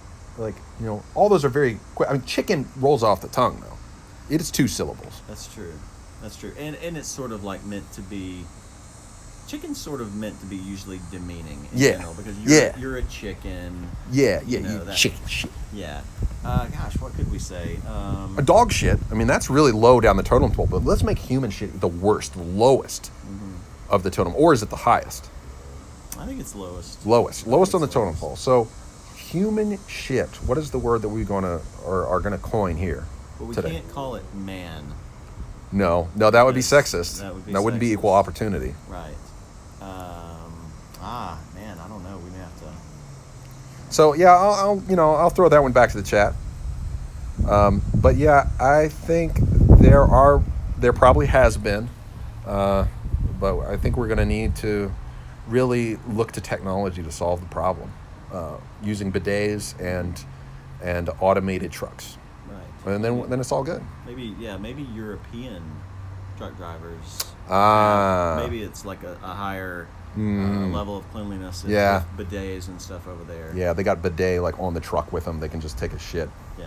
It gives a new meaning to the term bucket seat. Ooh. All right. Surprisingly, from Gyro, it feels different in killing them with spray in compassion to squishing them. The guilt gets mitigated. See, yeah, I think squishing them is the more I compassionate think so play. too, because you're basically like poisoning them with spray. Yeah, seeing them like writhe around, Yeah. like, it's basically we're like those. Although again, with bees, yellow jackets, wasps, I don't care. I have no sympathy at no all. sympathy, no feeling. Your job is to just See, yeah. here's another aspect of Fight Club. Here's another aspect of actually being the one that wields the sword. I think if you're not willing to be stung, you shouldn't kill it. Are you ready to be stung, Jared? I'm killing it so I don't get stung. Though. No, but like take on the challenge. Like go head to head. You've heard the monkey story when I was in India, right? Yes. Okay. I probably said that like a bajillion times. That's like No. that was like one of my No, favorite. I didn't say yes like because I'd Like, heard it a bunch yes. of times. I said yes because like that's a quintessential Ford story. I actually gave a right cross to but he dodged me. I mean, his reflexes were good. He swatted at me. I dodged his swat, and I threw a right cross, and he dodged it. I mean, he full on Matrix to like, woo! Oh gosh, we need to. I'll have to show you later. This this lady like boxing with her cat. Oh yeah. In the Oh, the living cat room. like go. Yeah. I've seen that one. No, yeah, that's great. Dude, cats know how to box. Cats do know, and cats have claws. Yeah. So cats are like, we're not. Yeah, there's no padded up gloves here. Like I'm gonna stab scratch you. I'm gonna stab punch you. You've heard of brass knuckles, but Right. here, I don't have it. I don't have a punchline to that.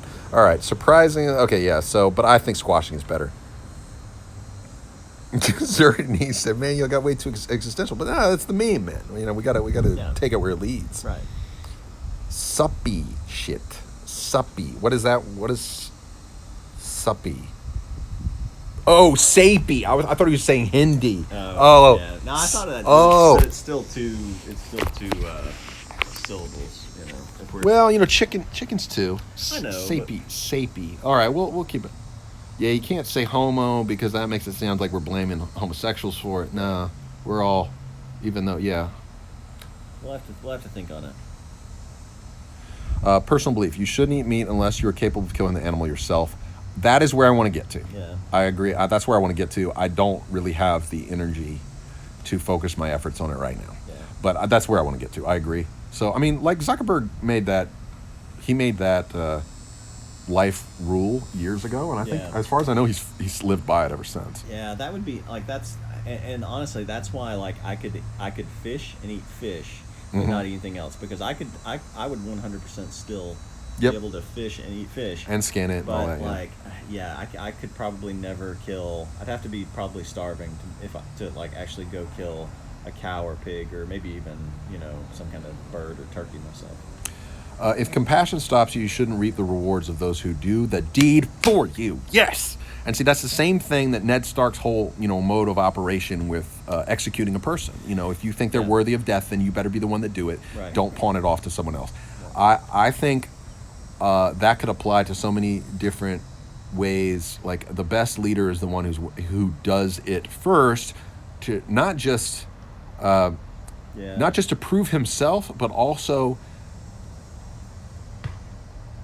so that they understand they're better able to lead people because they better understand what it takes. Yeah. Like from a logistics standpoint, in something like that, an emotional standpoint or something like that. Yep. So I think they're especially bearing the burden. Yeah. Yeah. And I feel like it has to be not just something you did, like, oh, I did it one time 10 years ago or 20 years ago. It's like, no, this is you. This is your lifestyle. And so, Yeah. no, I agree. That's where I want to get. We are at a time now where it is easier than ever. Like 10 years ago, it would have been hard to be a vegetarian in Panama City, like, and eat food that doesn't taste like shit. Yeah. Like in India, the vegetarian is so good. It tastes so good. Around here, it's just like, it's not great. But it's much better now than it ever was. I mean, we have access to a lot more stuff. So that is becoming less of a bar to entry for being a vegetarian. I'm fine with that. I'd like to get to that point too eventually. I'll never probably become a full-blown vegetarian, Right. but I do want to become a responsibilitarian, I Yeah. guess. The one who's responsible for the death. Like I'm trying, like my first goal is like, it's kind of step by step. It's like to stop eating mammals, like stop eating, beef, pork, stuff like that. And that I could realistically do. Like if you told me you can never, do this again, or the next one you eat, you die, or I don't know, whatever your stakes are for this, I could do that. Chicken, oh man, I eat a lot of chicken sandwiches. Yeah, and chicken are, I don't know, they're cruel and unusual beasts. I don't know if we've made them that way. I mean, when you see the way they treat each other, it's like, See, I again, growing up on a farm, I had little Bantam chickens, and they're just like some of them are jerks, but some of them were just like almost like dogs. I mean, at least really? cats. At least like cats. Like Interesting, in okay. terms of like, they became like, I like handled them so much that they just became like these really like docile pets. So cool. Zerny says, you'd think so about fish. I thought so as well, but in the film Life of Pi, the boy gets lost at sea and has to kill a fish, catches it, and has to beat it with a hammer to make it stop squirming. Then started to cry and say, I'm sorry. I'd probably do the same. I think living where we live, fishing is more common. So, I mean, you fished, right? yeah, Eating your own fish? yeah. Yeah. So I don't think it's as off-putting for us. I don't know. For some reason I don't have as much compassion. I don't know why that is. I think part of it, and this sounds kind of bad, but I think part of it is like what I consider I don't want to say like intelligence level of the creature, but maybe like the awareness. Right. I don't know if awareness is even the right word, but there's something to like going down the chain of like the simpler the creature, the less guilt Right. I have over it. And I mean, maybe that's not any better, but I mean, that's just the way it works in my brain. Right. But I always think about how like, we kind of view, we always, we have so many, not quite as much anymore, like the invasion movies that were huge in the 90s and stuff, in the early 2000s, the space alien invasion movies, and we always see ourselves sort of as like the good guys, and the space aliens are the bad guys. But you think about like, man, like everything we do on this planet, and just in terms of like what we're saying about like consumer foods of like of factories with killing all these other species, like if another species had the ability to write a movie, like humans would 100% be The like villain. the evil villain Right. of the movie. Gyro says, I'm also intrigued by the respect aspect of killing, as in case of hunting, like the scene in Avatar when when they pray as a show of respect for their hunt. And a lot of that's derived from like the pastoral notions of Native American, indigenous peoples in America, and the way that they treated like the buffalo or something like that. Yeah. And in certain tribes, like in certain cultures where those stories live on. Well, and like something like I know a lot of people who are deer hunters. Yeah. And I have one of the reasons I have no problem with that is because we've killed off all their natural predators, Right. Like, I mean, you've got overpopulation issues and stuff like that, and deer getting hit by cars and stuff like that. But, at that point, it is sort of like a balance of nature sort of thing, as opposed to, again, just like a factory assembly line of cows being slaughtered or whatever. Right. So I'm not just like, we can never kill. Right. Well, speaking of lower life forms, so The Descent. So we called an audible, watched that. It's a movie I've wanted to see for a long time. I've seen the end, and Jared let me know the fact that apparently I had seen The the U.S. U.S. end, which is different from the U.K. full cut, which sheds a new light on it. Overall, I just think this movie is one of the best on-screen depictions of claustrophobia. It feels like it to me, especially the pivotal scene in the movie where she gets caught in this one little fissure and can't get her bag through, and then it starts to there's a fear that the walls might collapse, but more than that, she's just irrationally afraid because she can't move. And her friend turns around, and the scene, they just do such a great job with that scene. Yeah. The friend turns around, tells some jokes, tells her to breathe, kind of gets her laughing a little bit. Pivotally, they end up having to leave behind the ropes, the extra ropes, which comes into play later. But it's a great film about trying to preserve composure in horrific situations, in claustrophobic situations, and in death blow situations of like personal loss and tragedy. It's like a lot of films about women in horror scenarios. It's about grief, and I think it's maybe one of the most effective I've ever seen. Yeah. Like Hereditary does come to mind a bit. The other Ari Aster film, Midsummer, comes to mind. It because the inciting action of that film has a lot to do with breath. So it made me think of both of those. I think I like this movie better than both of those. I didn't see Midsummer, but yeah, this one's a much more enjoyable film than Hereditary. But Hereditary, I enjoyed it, but it was because I got really curious about seeing where it was going, because it was not. Well, there's a moment where it stops being the movie I thought it was going to be. Oh yeah. And turns into something else. And so really from that point on was where I'm like, okay, now I'm really curious to see where this is going.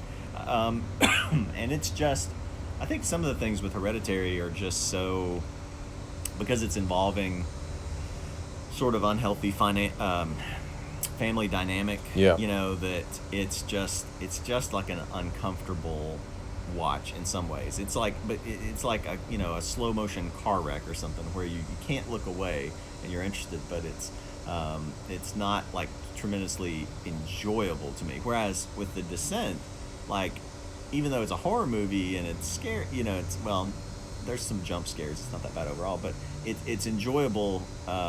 It's enjoyable to watch. There's a more that factor. It's more of like a genre action horror movie. I mean, the Yeah. characters actually have something they can do. So I Yeah. mean, it is a real thrill ride. Right.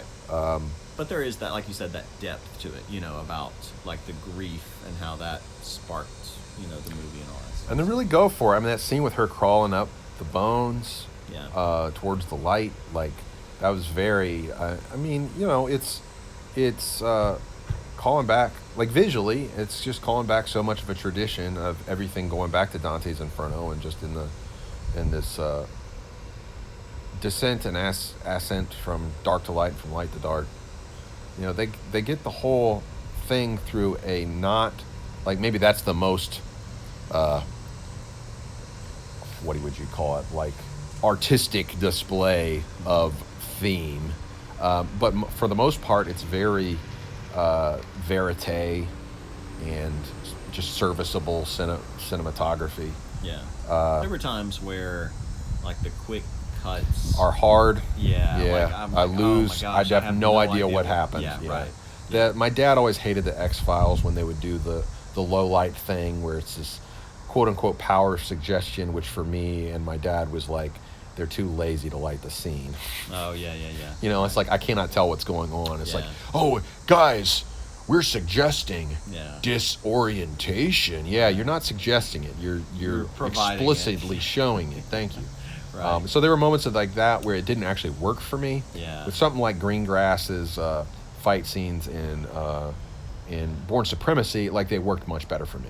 Because when you rewatch it, like you're like, oh no, something's actually happening here. Yeah. Like you actually can follow it when you're really paying attention.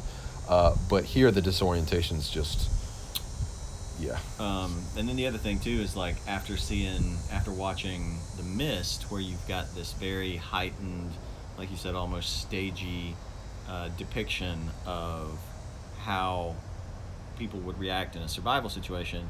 It's very subtle, I thought, with The Descent, where you've got these little, there a lot of times will just be a line, or a look or something like that, So like the one character who, I mean, these are 6 friends that are down there, but 2 of them have died already, and then one of them's calling out for the others, and two of the others are together, and one of them says, she's going to bring all those creatures down on her head, and the other lady says, like, I mean, as long as it's not on my head or something. That's right. Like that, as long as it's not on mine. And then there starts to become this, one of them accidentally, mortally wounds one of the others, and then there becomes this distrust from another character who finds out about it, and then she makes it 28 days later, that really the real enemy is humanity. Yeah. Like that's kind of like 28 days later is the movie that I always think of when it comes to that. Yeah. Well, and there's even a call out to it. I mean, the way she kills the one zombie or the one creature, whatever we call them. You can almost call them goblins. Yeah, they George are like George goblins. MacDonald would, I think, approve of this depiction of goblins. Yeah. It's pretty well in the Princess and the Goblin they speak. So these would actually be considered. He has a term for them, and I've forgot what they call them, but they're like the goblins' pets, and they're can't formulate speech. But yeah, it's very Lord of the Rings-esque, these creatures, orcish. Yes. Like white orcs, basically. Yeah, white orcs, and they're small enough. I think again, like they do a real good job of the female empowerment thing. Like it does not feel like a preachy women girl power film. I feel like these girls could handle them to some degree. There is threat, but there is not like impending doom. Like it's kind of like facing off the velociraptors. You got to outsmart them, but these aren't as smart as velociraptors. So yeah, I don't know. They do a good job with the stakes and with the mechanics, I guess, the rules of the game, and also just the spelunking part. Yeah. Just even before you ever get creatures, there's enough horror in the spelunking. Yes. The first time one of the ladies has to cross this chasm, and she's trying to set her clips in, is she's moaning the whole time in pain and just because she's having to hang from one. And I don't think films do a good job of showing how difficult that is. That upper body strength, that arm strength. Well, I see it all the time with like characters pulling a character up. Right. It's like your bicep cannot lift weight. 180 pounds. Right. Like just get over yourself. And and especially when it's like gender roles are reversed and it's a woman pulling a man up or a smaller guy pulling up a big like that stop is it, not stop. happening. That is not happening. It's definitely time to stop that. And this movie doesn't do that. Yeah. Like they're I believe like if your life depended on it, these women could do it, but for 10 feet. Right. Not for like cliffhanger 150 feet, like one fingernail. Yeah. Like no, you've got to have you got to be a freaking arm wrestler, like the forearm muscle's got to be in. So hey Lou, how you doing? Came in late. We're talking about The Descent and The Mist.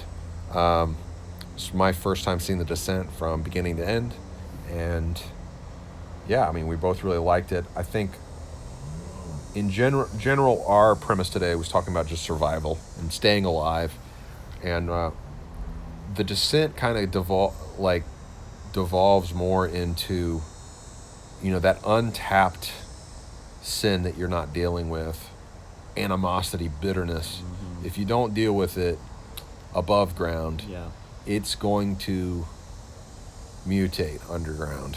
Yeah.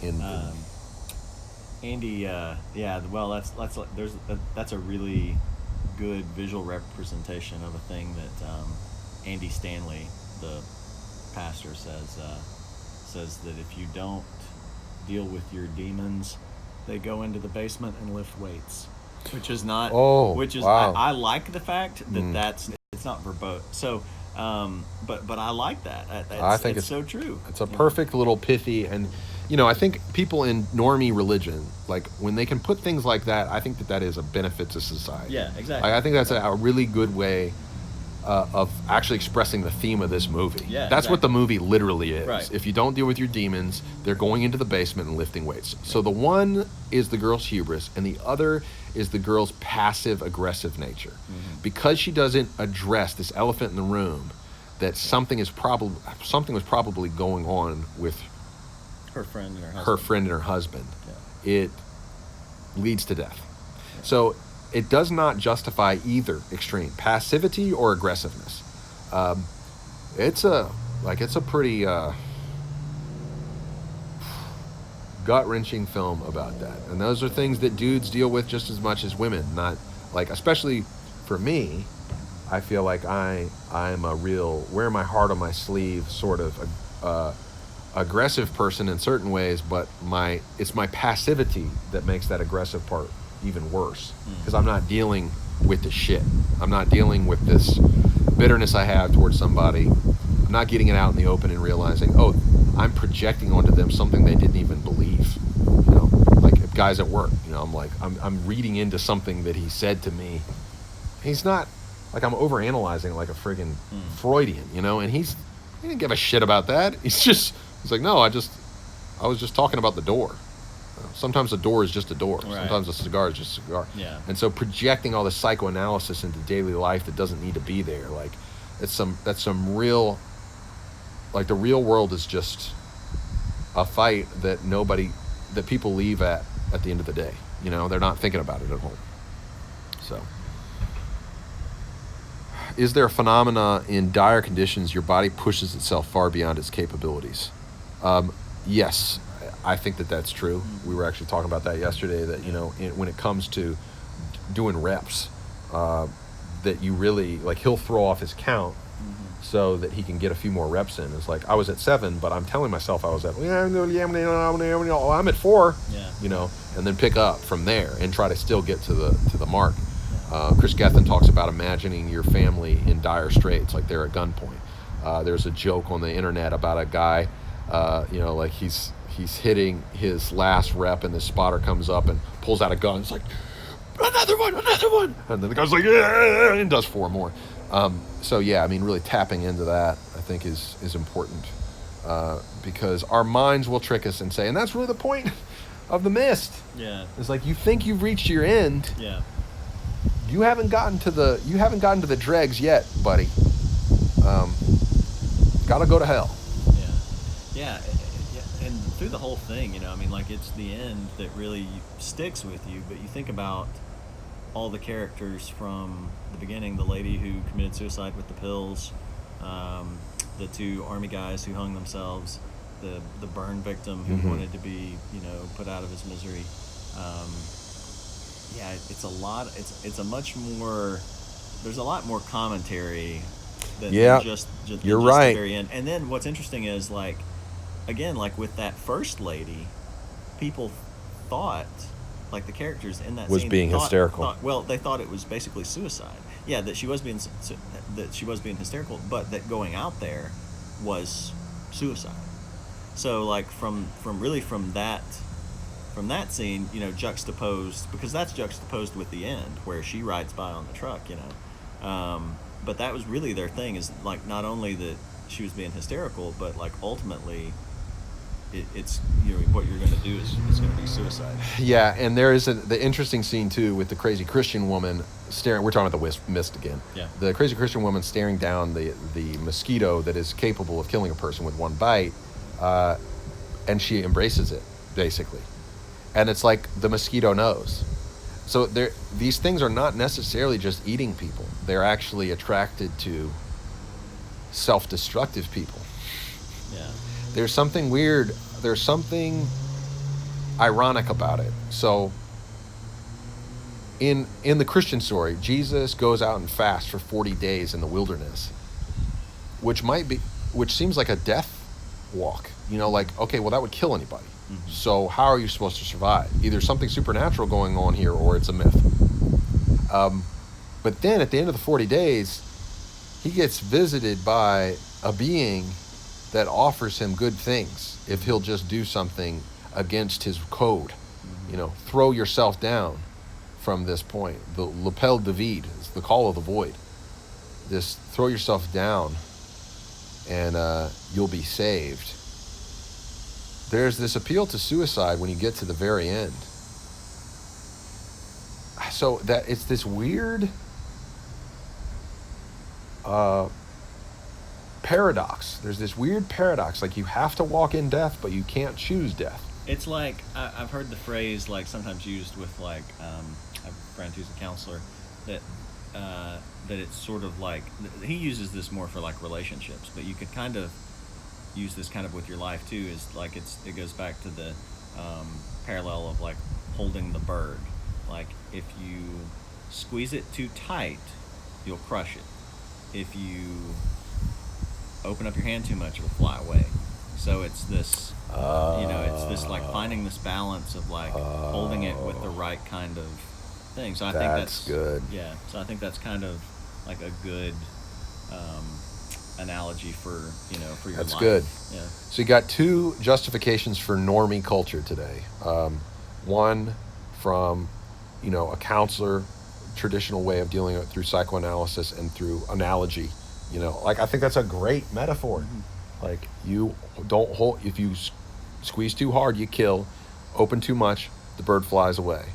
And if you've ever actually caught a bird, like, stuck in a house or something, it's 100% a great way, because even if you put just a little bit too much, it leaves them room to squirm and they can hurt their wings or stuff. So you gotta keep them firm enough so you're getting them outside.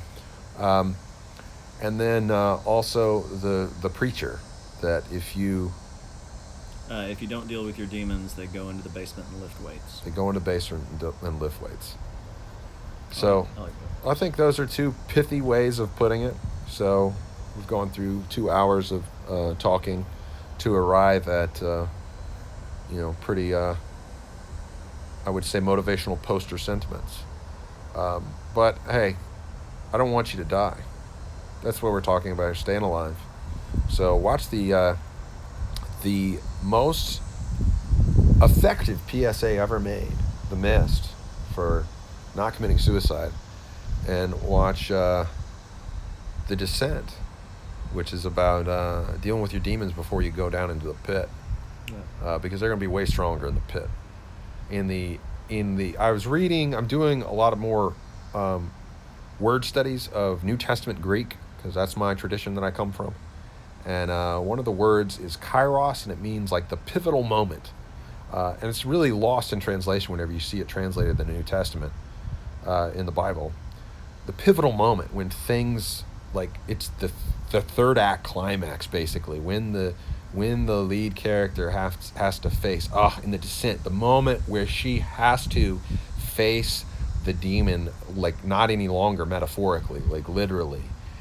And it's exactly the same thing that happened to her earlier, and she freaked out. She has to breathe silently. She has to hold her breath, basically, as this thing is crushing her. Yeah. Oh, man. And the way she maintains her composure, it's like, well, it ties back into the question about crushing bugs. She has to put her friend out of her misery, and it's at that moment where she kills her demon of passive aggressiveness. Yeah. Oh, that's true. I didn't think It's about in that moment where she faces, like, choosing.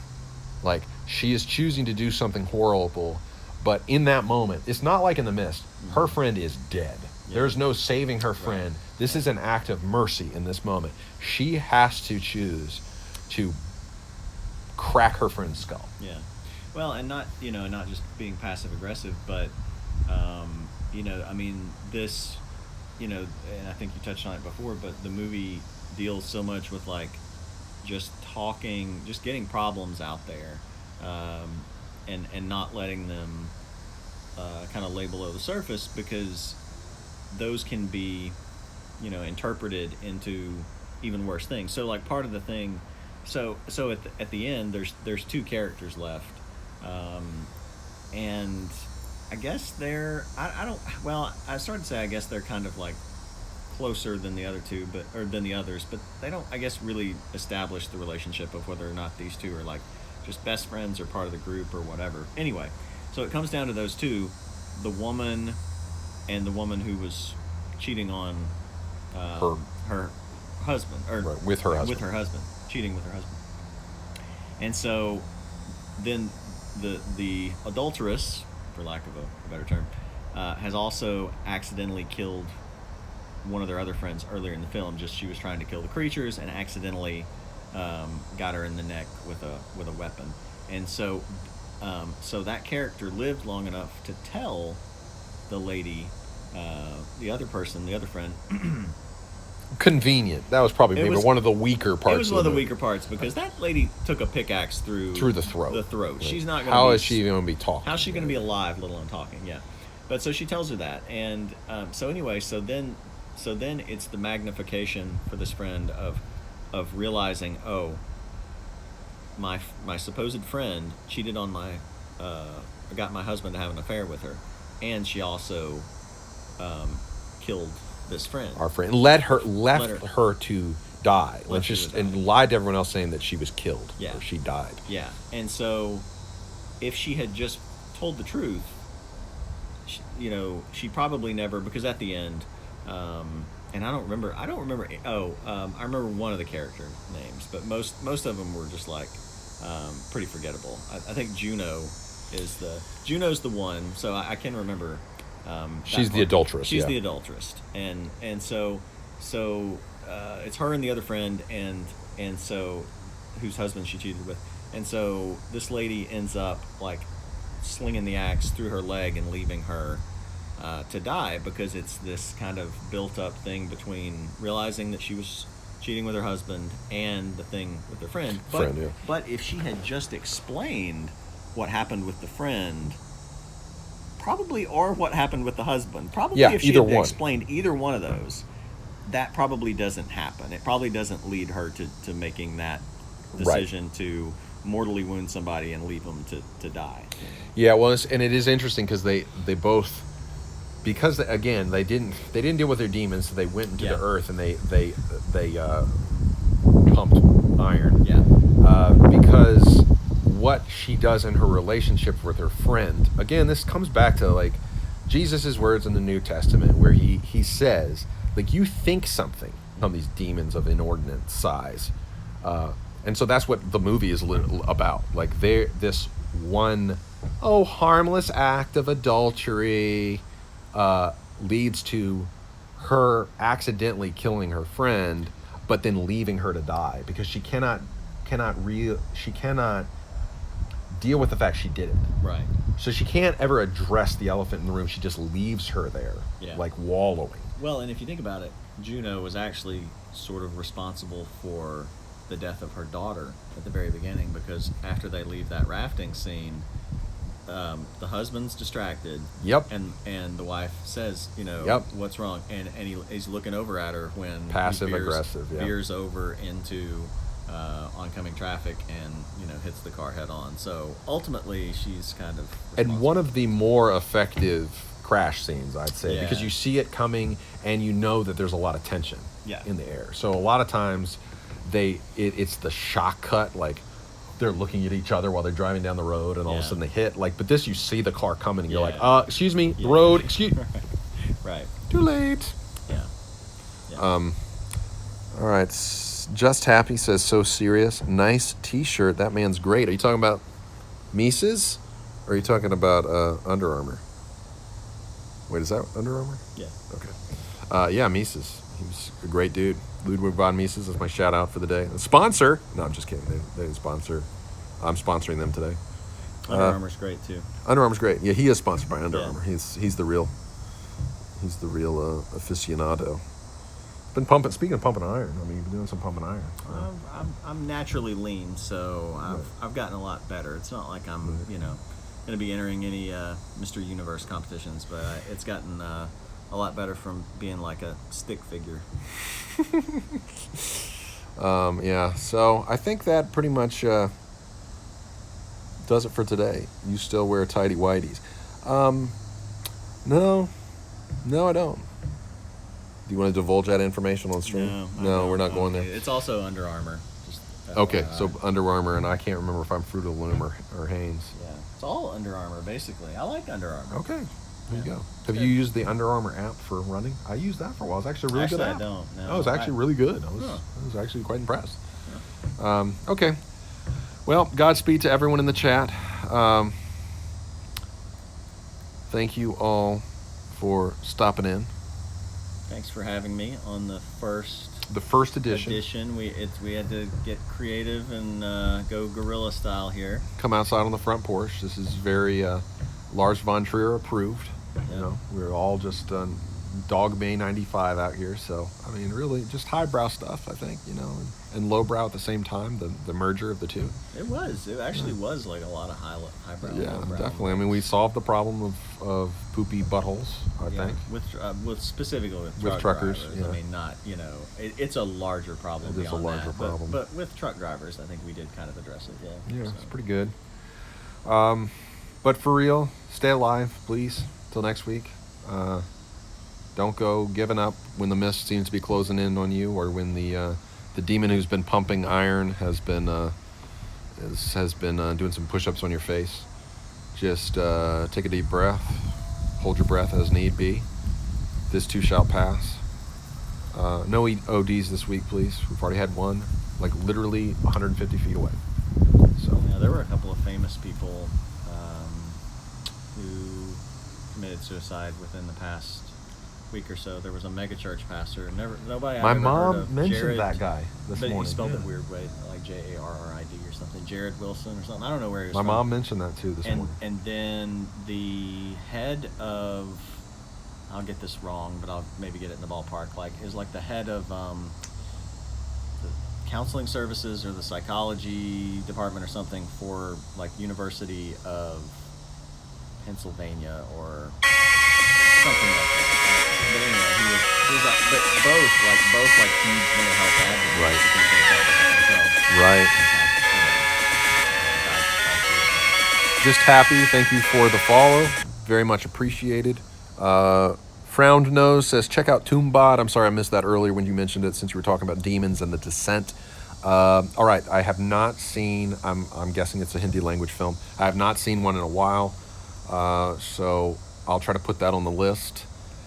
Yeah, thanks everyone for tuning in. Thanks all to you viewers who check it out later, listeners on the podcast. Just stay alive, all right? We're going to figure some things out individually on our own. Like, don't wait for somebody else to save you. Like, take the initiative.